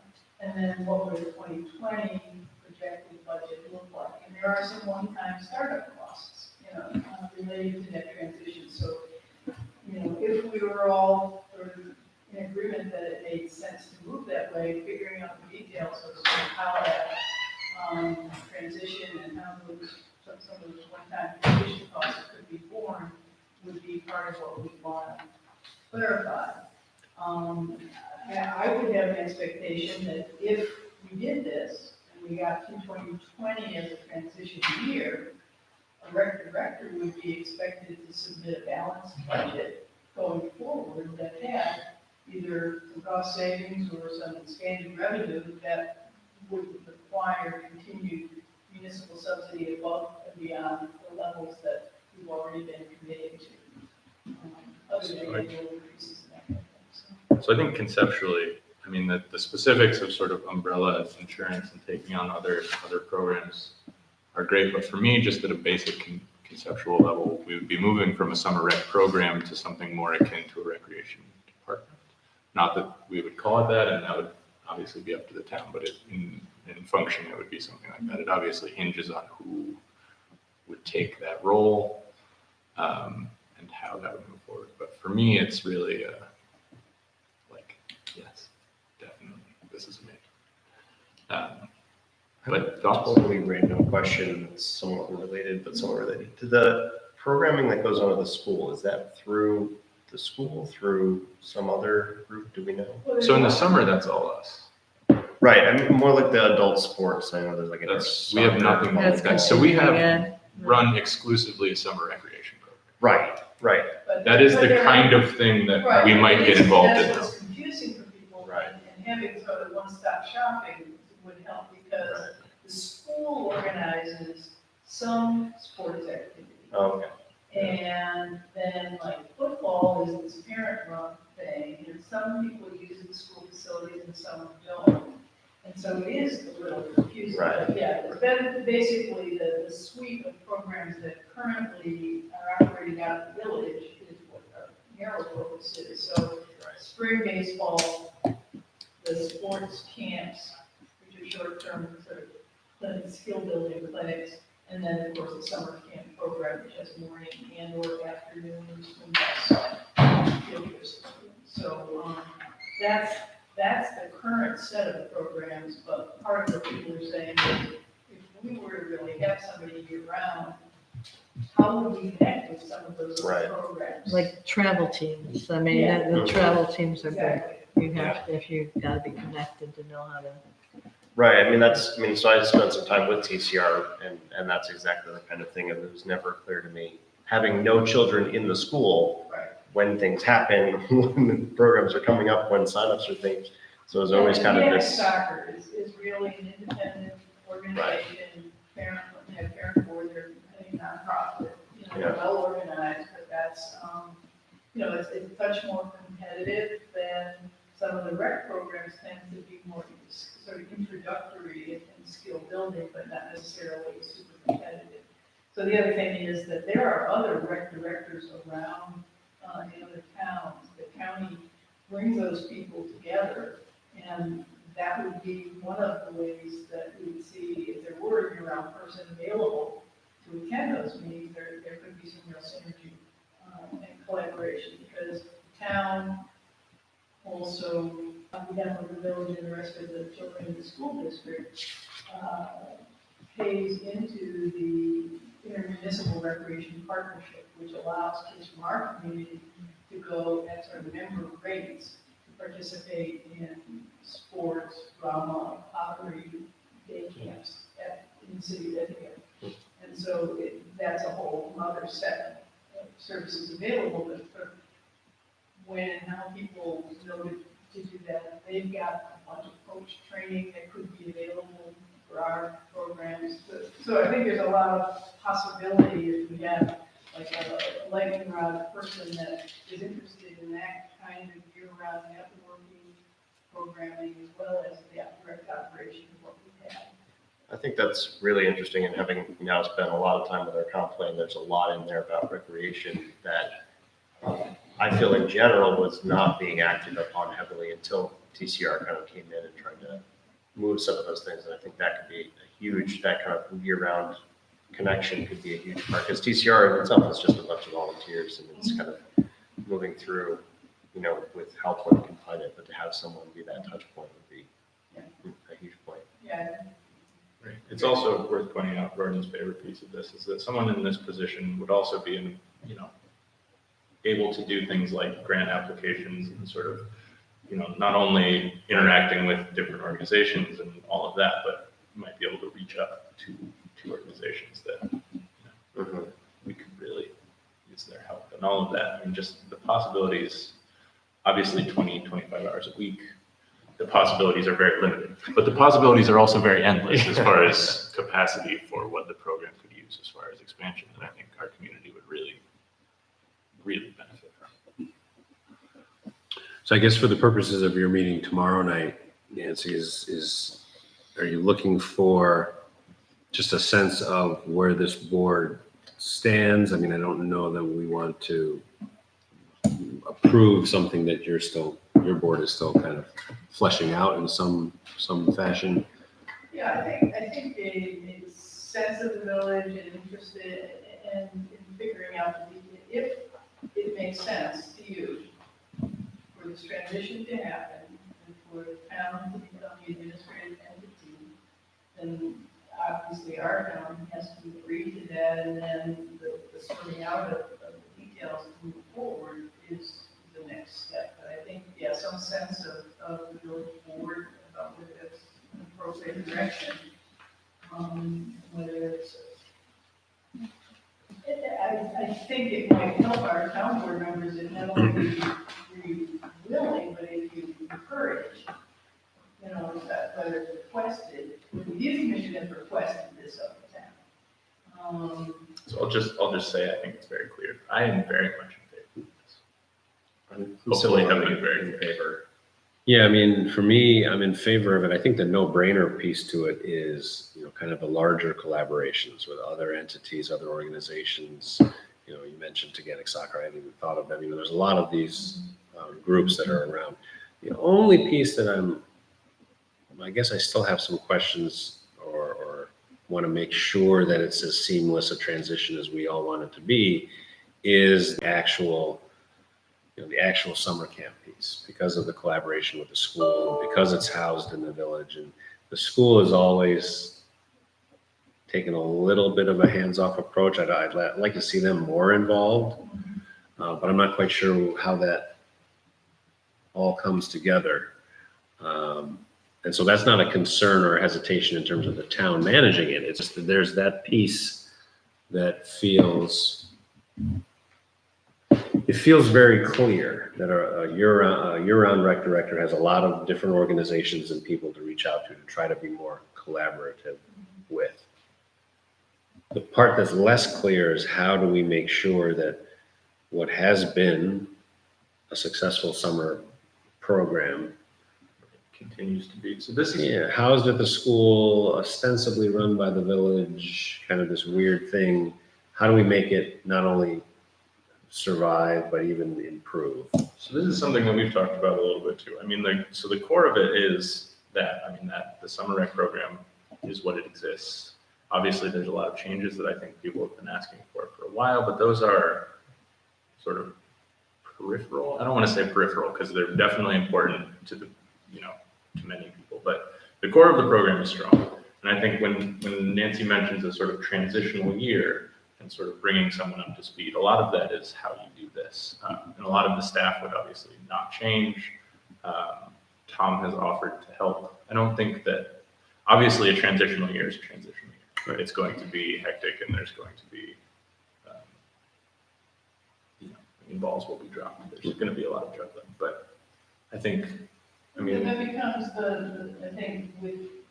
what's nice about the youth commission is Paul Pennick is the school representative on that group that has both representatives from the village and from the town.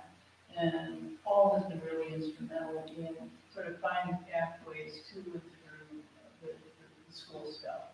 And so in the same way that Paul has been in school sort of pathfinder and champion for Ethan Crampton, who does the youth service part of programs in middle school and high school.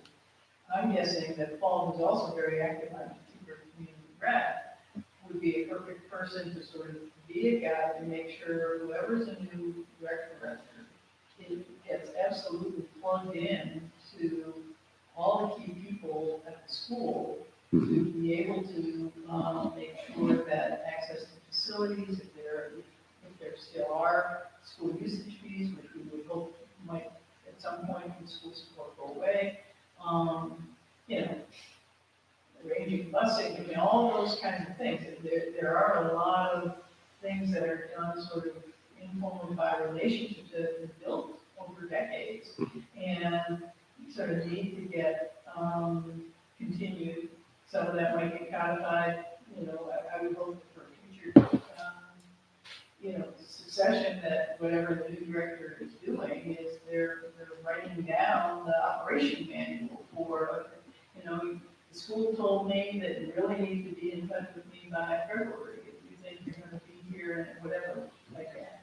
And so I think that having a full-time person charged with that, working under the guidance of the youth commission, who has a pretty good handle on it, and with the support, we've got some very capable staff who've been leading the summer programs that they'll be invaluable as part of, they know kinds of changes they might like to see, and they know what needs to happen to make sure that the good things stay good and Right.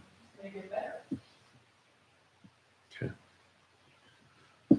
Yeah, well, I mean, I think unless an objection pops up in the next 5 seconds, I think the sense of this board for your board is that we're very much on board with the transition, primarily because of the possibilities, the nearly endless possibilities of expansion, greater coordination, and so forth. So I'll be very interested to see what comes out of your meeting tomorrow night in terms of additional questions or discussions from the other board members. Yeah, and we've been sort of pushing at this a little, as Ben said, this has been a very long runway, but in the last few months, we've been accelerating the pace, partly because the town is in the position of putting its budget together for 2020. And so if in fact we need to incorporate some of these expenses and revenues into our budget, that needs to happen later this month and into September. So that's the action sort of timeframe that we want to make sure people can consider this to be able to do that. That's the will of our community leaders. Okay, good. Certainly will. Thank you. But thank you for the discussion tonight and your ideas and concerns, because those all, we got a lot of them. And, Good. Let's see. Next item of new business is we had a audit of our Time Warner franchise fees. Finally. Yes. Didn't we try to do this like 10 years ago? We did, no, actually, 5 years ago? we did we did the exact same program about 10 years ago, I think. Because when I first reached out to them, this is through Nikon, they said to that effect. And I said, okay, well, do you think it still makes sense to run it again? They said, well, 10 years is 10 years, let's give it a shot. And they didn't find too much, but they did find one issue with the fees from Time Warner. And that it's a very long letter. It's in the Dropbox. Feel free to read it. I only mostly kind of understood it, but basically there was some difference of interpretation and maybe it wasn't quite what the state said it should have been. Anyhow, long story short, there's somewhere just shy of $900. It says apparently $882.04 that we're owed. And so I wanted to run it by the board and just kind of make everyone aware of this before giving the go-ahead to Computel consultants to enter a letter to charter on our behalf to get that back, basically. Anyone have an objection to my? I'm like you, I mostly kind of understood their letter. I mean, I thought I was understanding it and then it ended and I was like I thought you were getting somewhere and it was Right. So I thought I was on board and I wasn't, but I mean, it sounds great. It seems like Yeah, I mean, this is what they do straightforward. day in and day out. Like they're a contractor for Nikon, and municipalities just raise a hand and say, look it over. And then the way they get paid is they get a cut of whatever they recoup. For this amount, they may just do it for free or, it'll be tens of dollars or something. I can't remember what the Is amount this of it related was. to the street audit? Wasn't there a NICEAG related audit of a similar? Kind of unrelated though, yeah. Right, so unrelated, but similar. So I passed along, I mean, enough so that I passed along that information. I said, we've gotten an audit done by Cooperative Extension in relationship to the LED lights, and they looked it over and they were like, okay, looks good. But they did notice a couple small things. I think at the end of the day, they said that, we owe NYSEG $10 and they owe us $10 and they're like, it doesn't really matter kind of a thing. They did find that we were paying taxes on one particular line that had been recently added on NYSEG that we shouldn't be paying taxes for. So I had Vicky reach out and they've corrected that. But again, small things here and there, nothing massive really been found. This is the biggest one by far. And it's only $800 and some odd dollars. So, but wanted to make sure ran that by everyone before responding back and just saying, carry on. And we'll take the check. Yeah. So if there's no objection, then we'll go ahead and, then you can go ahead and respond to them to Sure. do what they do best. Next item under new business is we began a discussion via email about Carbon. a resolution that Ben had put together in support of some legislation regarding carbon dividends. And the discussion that we started via email, which will continue now, had less to do with the resolution and more to do with our old topic of when we should be weighing in on other stuff. Right. Yes. Yeah, I mean, I can just kind of recap a little bit, especially for the public and obviously not on our emails. For me, I kind of decided to bring this up for a couple of reasons. Certainly, we've been continuing to double down on kind of clean energy initiatives at the village, and I've been impressed with the amount of turnout that we've had at different points from the community, kind of supporting that effort. And then just kind of personally looking at climate change that seems to become more and more personal every year with impacts to local farmers that I've had conversations with, and HABs kind of ruining swimming from at least a couple weeks a year, it seems like now. And so I don't know, just there's been something recently about kind of climate change part of things that's been seemingly more personally impactful. But I don't think that would have been enough. Like I said, kind of over email, I wouldn't want to bring up a resolution just to kind of repeat Democratic or Republican talking points, kind of to your point. The thing that's interesting to me is the Citizens Climate Lobby. I've been following them for quite a while. I've also been following another group, Climate Leadership Council, which leans a little more on the right side, CCL a little bit on the left side, though both of them are fairly nonpartisan entities.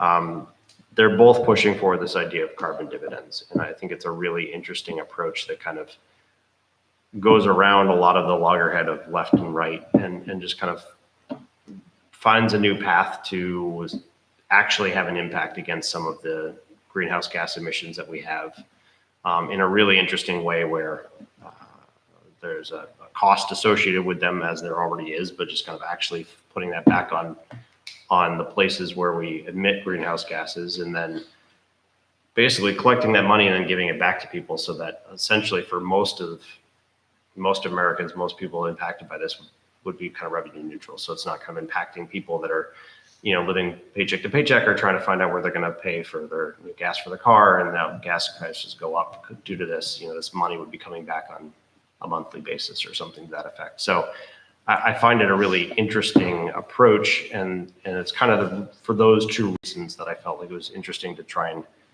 have the conversation and bring it up here, knowing full well that we tend to stay away from these things. And in general, I appreciate that about this board and wouldn't bring many things through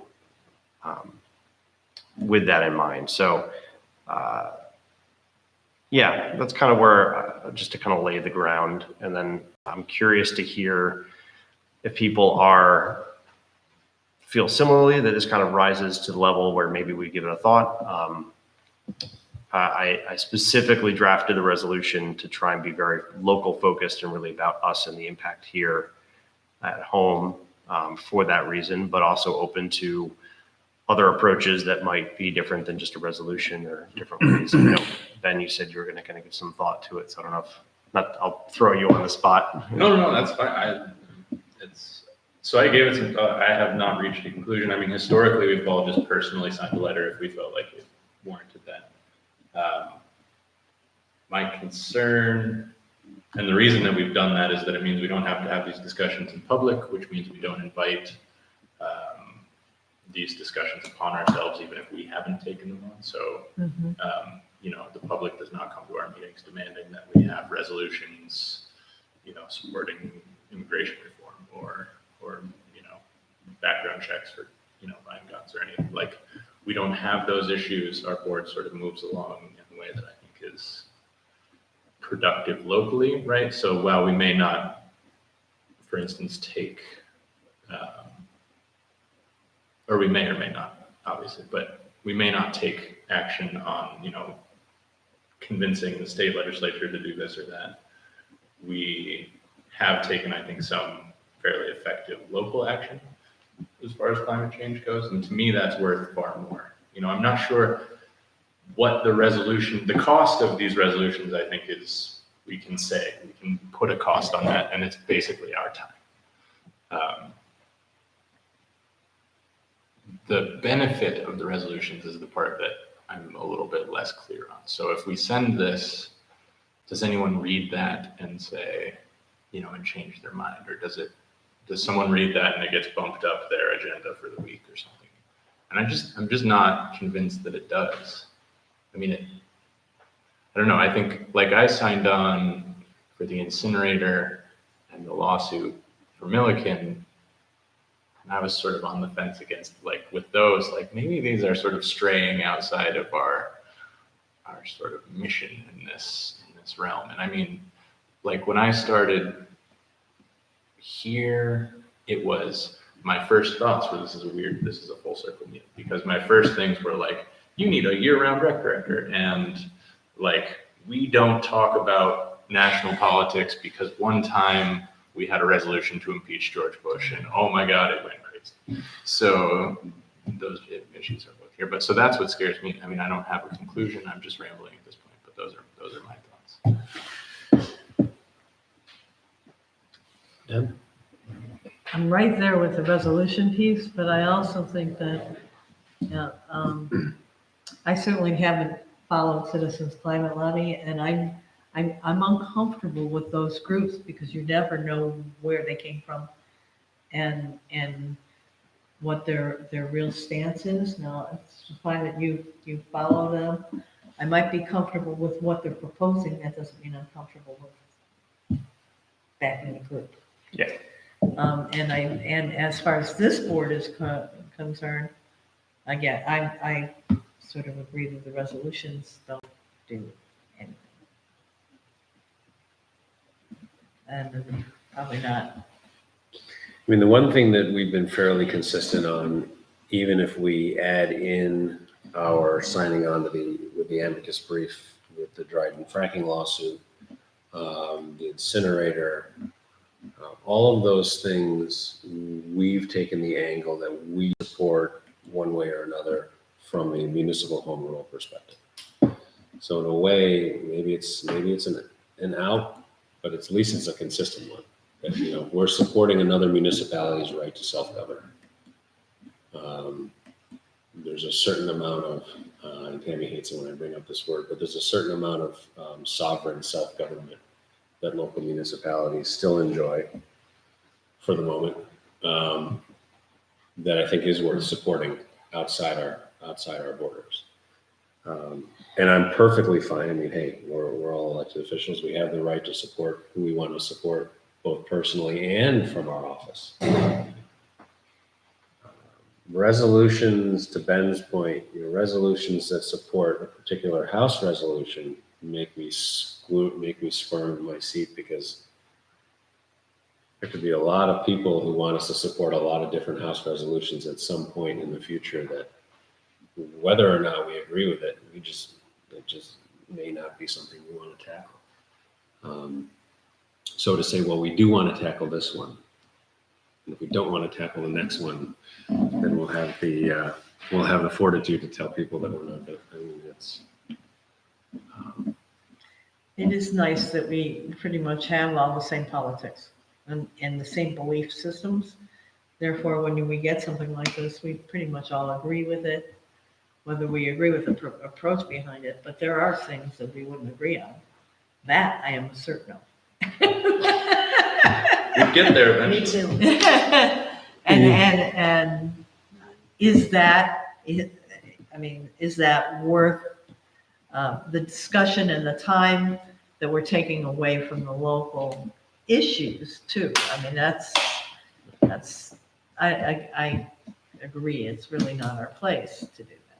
And there are angles to this that, I'm sure you can think of, if this board, and with all due respect to the county legislature and Ithaca Common Council, if this board starts to weigh in on things a little bit here and there, there's always going to be a situation that arises eventually where we weigh in on something that one of our state or federal reps doesn't like.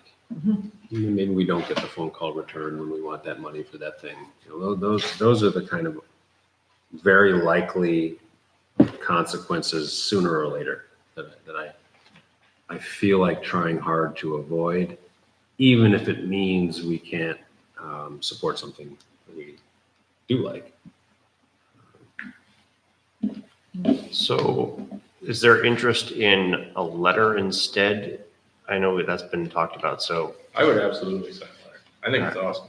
I mean, thanks All right. for bringing this up, just as a side note. I think it's great. I would definitely sign it. All right, so I'll take a crack at drafting something. I'm going to personally try and tailor it in a way that ideally we would all feel comfortable signing. I mean, I would sign the resolution as is, just as a trustee. We just have to eliminate the village board piece. Right. I mean, the way that it's tailored as a local issue, I think is the crux of it for me, at least. I mean, that I think it's great. But just, I don't think it should say the whole village. I don't want to sign on behalf of this board or on behalf of the village itself. That's fair. I don't want to put people on the spot right now. So how about this? I'll take this back. If there are, I'd love if folks could give me concerns about the current language, kind of like you're saying. Maybe I'll just kind of basically use that as the framework. Just clean it up a little bit so it's more like a letter and less like a resolution and says from us instead of from the village. I like the resolution. I've decided I'm going to write like that in general. Or just whereas I'm in favor of your current writing style. No. I mean, I think from a format standpoint, Ben, I mean, it really comes down to, the village board as a government body endorsing a House resolution and forwarding that on to people who may actually vote on that resolution, who may or may not agree with it. Right. Versus a letter to the organization pushing for the resolution saying, we support your efforts. I mean, there is a line in there somewhere that there's a line there somewhere. Well, I think I would want it to be, at least kind of CC'd to the other folks, right? So that the people who might be voting on this would be aware of at least our personal interests. And then also certainly the CCL so that they're aware of it. Yeah, take a crack at it, see what it looks Okay. like. That sounds good. I'll do that. Last item under new business, unless anyone else has anything to add to this list, is discussion of a grant coordinator. I can kick this off in 1 second. So this was a kind of a conversation I was kicking around in my head and kind of ran by Roden briefly.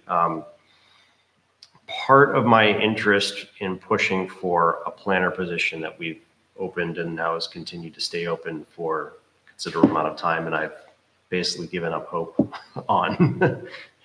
Tammy agrees with. I have given up hope. Was the idea of someone who could help us with municipal grant writing, coordination, and so on and so forth. Not unlike, as you were pointing out, for full-time, year-round, part-time youth coordinator could go after those things. I think our department heads typically do a wonderful job for their particular purview of keeping abreast of these things and going after the appropriate grants. But I know, my understanding is Deb did a lot of that work for the water treatment plant.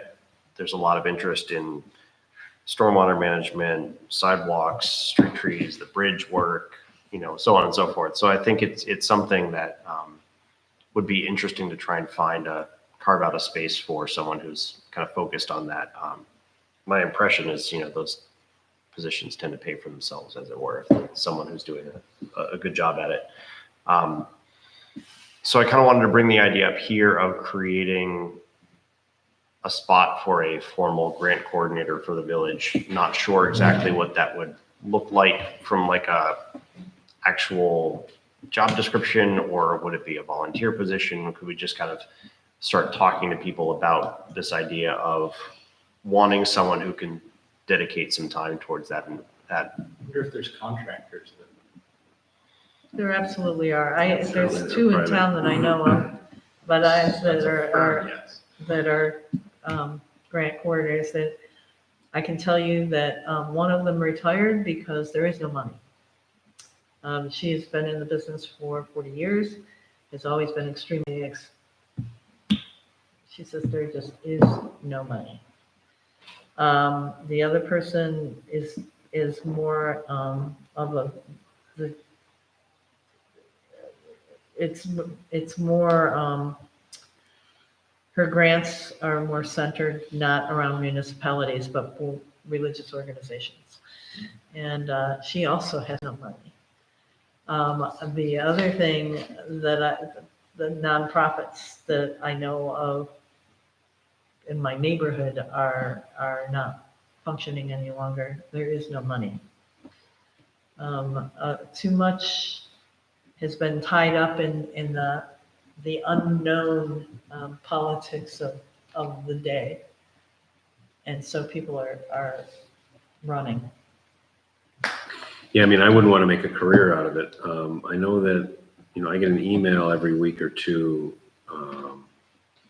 with all the list of the federal grants that are available to apply for, and I don't have time to look through them. Yeah. I think I got one for the state similarly that I like my eyes glaze over on. And some of them are obviously not appropriate to us, but some of them could be. But I don't know, haven't been able to set aside the time or to really investigate that. But given that, the water project, the sewer project, the sidewalk all came through various grant funding mechanisms. And I did learn recently that all of the water and sewer grant money is all federal, even though EFC likes to take credit for it. I think it's USDA. And, certainly Michelle Wright did all the heavy lifting on the grant application for the sidewalk. I'm interested in trying to make sure. I've actually been forwarding some of these emails to Chief because Officer Covert has some grant writing experience. She likes to dig for that stuff. So I don't know if it's someone in-house. Do we find someone who's already doing it for another municipality and say, hey, can you keep us in mind? And is there a way to do it? Stipend, I'm looking up job descriptions here on the county website because God only knows what civil service will say about all of this. Grants and training coordinator. I don't even know what's involved in that. We'll find out momentarily. But so I'm interested, but I'm not sure how to build that. Yeah, so maybe the key here is more just kind of gauging interest. I've been kind of chatting around with folks, and there might be some interest of someone. I mean, it could be as simple as someone who's basically looking at those emails, vetting them. If something looks interesting, digging that next layer deeper and kind of bringing it back to us if any of us want to take it on, or maybe we give them the go ahead to take the next step and talk to whoever it is to get a little bit of data that would need to support that, or whatever it might be. And that's a mistake. A little bit of data? Are Well, I mean, you kidding me? No, I mean, that is the other thing is when I'm not raising my hand. the little bit I've dug in, and I think I can't remember what it was. Maybe it was like a webinar on applying for grants. It was immediately very clear how much you really do want to kind of prep work of collecting all the data, getting little letters of support from all the various people in the community and leaders in the community and your. If you don't have that, it'll never get to step 2. Right, exactly. So that's the other part of it is that, it does seem like there's probably work that's just kind of corralling cats and pulling data together in spreadsheets and whatnot of preparing us in case one of these does hit and we say, okay, we'd like to go for that. It's not a 6-month project, it's a 6-week project that we kind of pull the last pieces together. And some of them don't even give you the 6 weeks to prepare. Right. So, Yeah. We've looked at this before too, and, I think my experience with grant writers is they have sort of an area of specialty. So when the county back at the beginning of the year had, sort of mini grants, not just for trail park, but they had for housing. And they heard from people that said, well, I know there are these big housing grants out there, but I don't have the time to put an application together. So the grant program from the county was to give a municipality up to like maybe $10,000 to hire a consultant that could then do that research in community development funds. I mean, who is knowledgeable enough to navigate the consolidated funding application process, which you can only begin if you have a very specific project in mind. You can't just sort of go browsing. So, I think depending on your sphere of, if it's sort of infrastructure stuff, there are people who do that, and probably Mark, you could point you to them. If it's housing related stuff, there are other people, and what was nice about the session that the county sponsored is they had 4 or 5 different sort of vetted consultants who've done this work for other municipalities, doing a little sort of show and tell about what their services are. And in effect, if you were ready to do something, I could have written a grant to the county to get $10,000 to hire one of them to go and get a bigger grant for us. But the fact is our sort of project formulation wasn't ready to take advantage of that. So depending on the sector or the comprehensive plan goals, maybe drive it from that. We're about to update the comprehensive plan, and if there's some key areas where you really see the need for development, I think Southern Tier East regional planning probably would tell you who some specialists in your whole area is, or something like that. I think what's interesting out of that is the process of, I think, at least we've talked on the board a number of times, the next stretch of sidewalk we'd like to do is kind of out past the farmer's market and continuing up Main Street. But even if we were to say, yeah, we really like that idea, let's go towards it.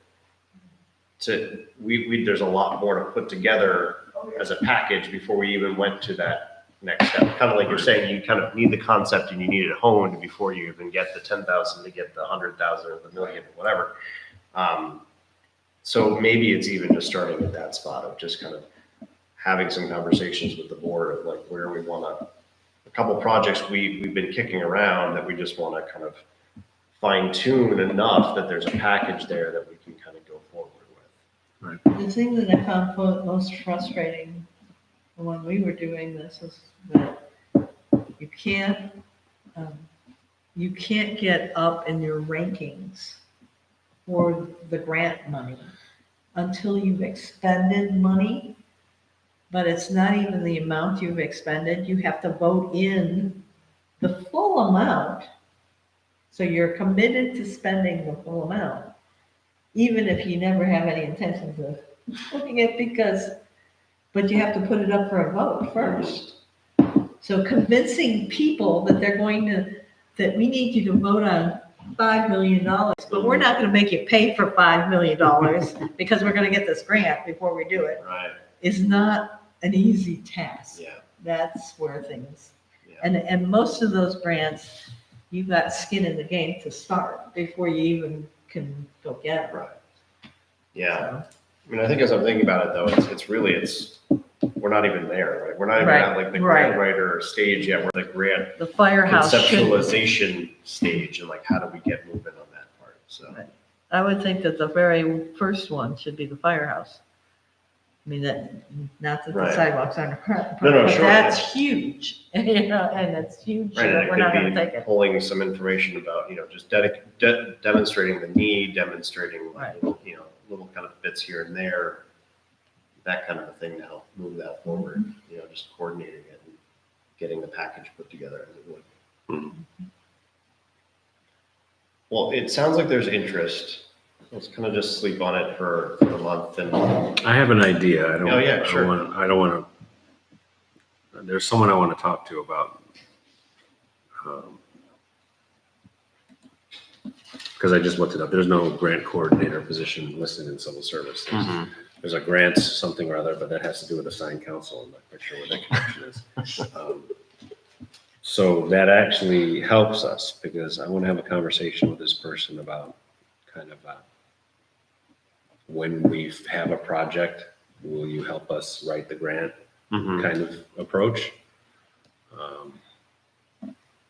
So I need to have that conversation first because if it requires creating a job description, then we can. We don't have to shoehorn someone into a pre-existing position. Yeah, you really just hire them as a consultant. Right. You know, because expecting one person in a job title to have the wide-ranging expertise to go lie in deep. Yeah. I think project by project, you may want to consult. Yeah. Yeah. The right person for the right. yeah, that might be more of an interesting model. Yeah, so talk it out, To see be if there's continued. other folks that, come to mind or are interested in kind of continue the conversation. Good. Any other new business? Can't believe that with all of that talking, we're only 7 minutes behind schedule. Item number 11 is approval of abstracts. Around here somewhere. We have two abstracts. One is actually a little bit of a hangover from the last budget year. Number 15. We have some trailing bills in the general fund abstract adding up to $11,337.24. I move that we pay $11,337.24 for Second. the general fund. Motion and a second. Any discussion? If not, all in favor, please say Is this aye. legal? Aye. I mean, that would be my, I mean, I know about the fiscal year, fiscal Yes. reporting 13, but I've never heard of being able to go. There were, I believe, a department head or two that had not put forth all of their invoices. So yes, it's legal. That's Was why- that- It almost seems like you'd never closed a year. Like, no, I think it's fine. Go ahead. It sounds like our wastewater treatment plant. It gets closed. We also have the water fund totaling $220.40. It's an electric bill at New York State Parks. Move that we approve that water fund abstract. Second. Any discussion?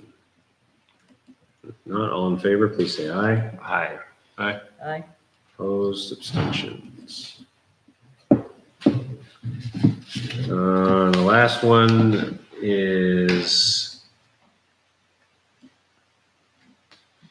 two corrections to Excelis totaling $2,768.83.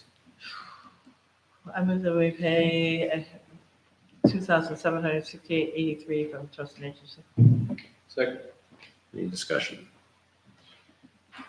Hearing none, all in favor, please say aye. Aye. Opposed? Abstentions. Aye. I'm sorry. I was on massive delay. Okay. Now, back to the present. Our general fund abstract number 3 for this fiscal year. General fund totaling $229,014.91. Move that we approve that general fund abstract. Second. A lot of trust and agency. There's some of our spending on the new police vehicle. More trust and agency. We got our fire turnout gear in here. What does trusted agency mean? Basically, all the health insurance, payroll taxes, et cetera, are moved from the general fund to another location from which those bills are paid. Got it. Anything payroll related comes out of there.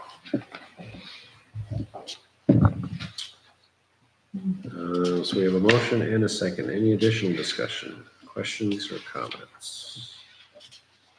If not, then all in favor, please say aye. Aye. Opposed, abstentions. We have our EMS billing abstract to pay out billing revenue received in the amount of $26,351.51. I move that we pay $26,351.51 from the EMS billing. Second. Any discussion? If not, all in favor, please say aye. Aye. Aye. Opposed, abstentions. Next, we have a water fund abstract in the amount of $171,357.91. See, there's an installment payment in here. $50,000 installment on what? It's not the 40,000 we owe to Gannick. I'm sorry. What was Looks it? like a bond or ban payment. Yeah, maybe. I don't think we had anything that was exactly 50,000. 2009. Oh, it was probably the water tower. Okay. I move that we pay $171,357.91 from the water fund. Second. Any discussion? If not, all in favor, please say aye. Aye. Aye. Opposed, abstentions. Sewer fund abstract in the amount of $23,542.71. Move that we pay $23,542.71 from the sewer fund. Second. Any discussion?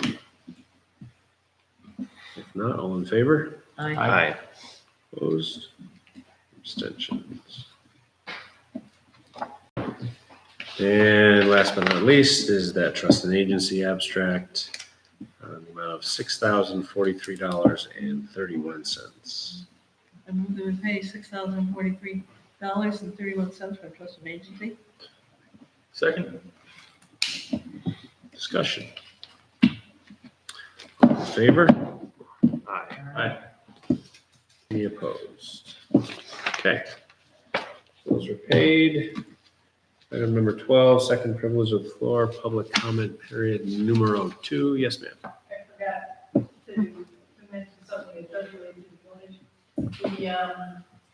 We had a number of residents who live on Rabbit Run come to our town board meeting last month to ask us to advocate for lowering the speed limit, which is currently 55 on Rabbit Run, because they're talking about people in the village, returning from a 30-mile-an-hour zone, zipping along curvy winding roads with bad shoulders, getting to a 45-mile-an-hour zone, and it's 96, and it's like, why is it 55? So they had a letter to us, a letter to the editor.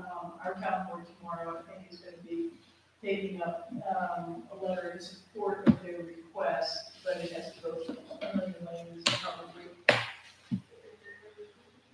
won't be met with, too much positive help and support from the state DOT, but because it is Rapid Run and it does connect to the village, but you know that. The other thing, for anybody who's interested, tomorrow at 5:30, the county's complete count census committee is hosting an informational meeting at the library at 5:30 to explain sort of what's coming up with the census, to outline some of the time frame that is going to be involved, and encouraging. This is a meeting, not so much anyone to the point to go, but it's aimed by invitation to stakeholders and leaders to say, what do you need to know to help in your network to make sure that everybody who's eligible to respond to the census does so, because we all know what happens in terms of computer count,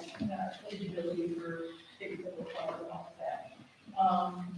The last thing is I'll end with where I started, which is this Saturday, August 17th, probably starting between 11 and 12, is when the Lions Club is holding their chicken barbecue in support of Jacksonville Park.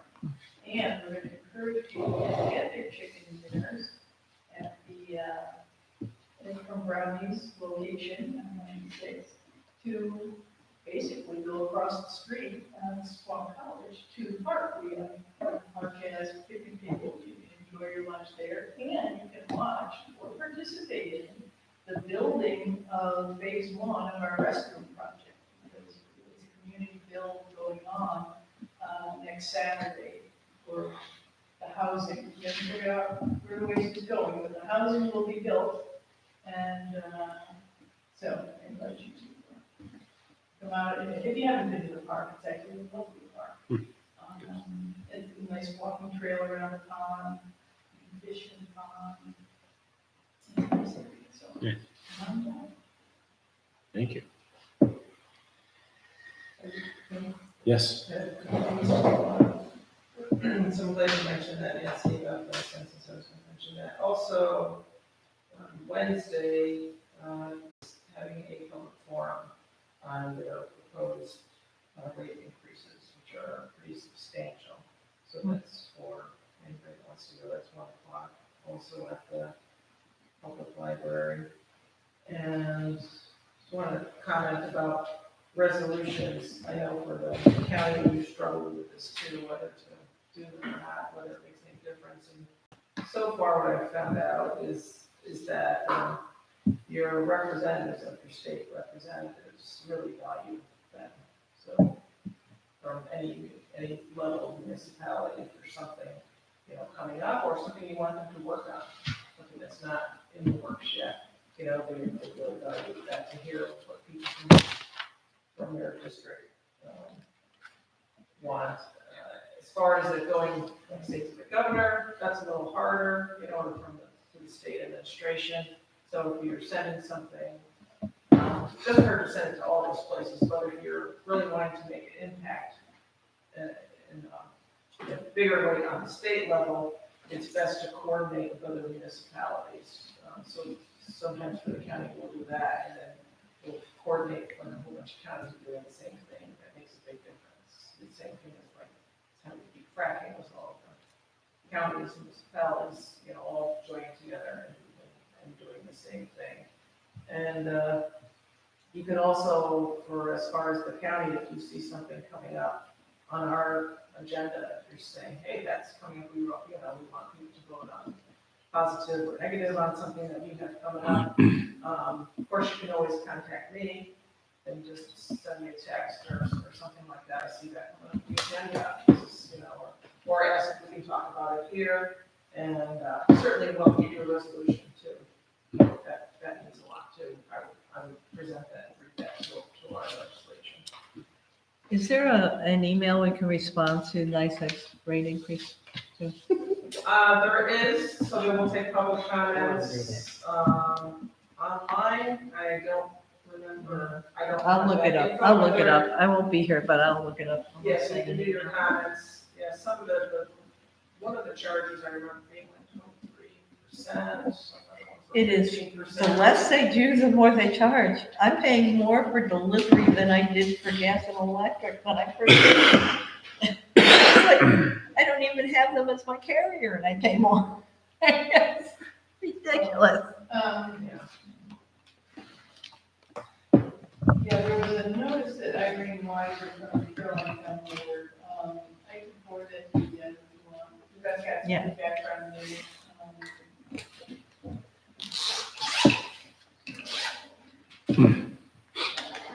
The more and more I want to go off the grid, the more and more I'm paying. It's like, it just doesn't seem possible.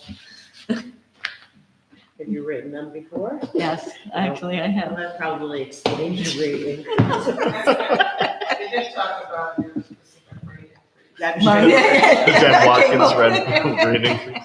I told her not to hit send. You gotta put it in the draft and let it cool down a little. Anything else?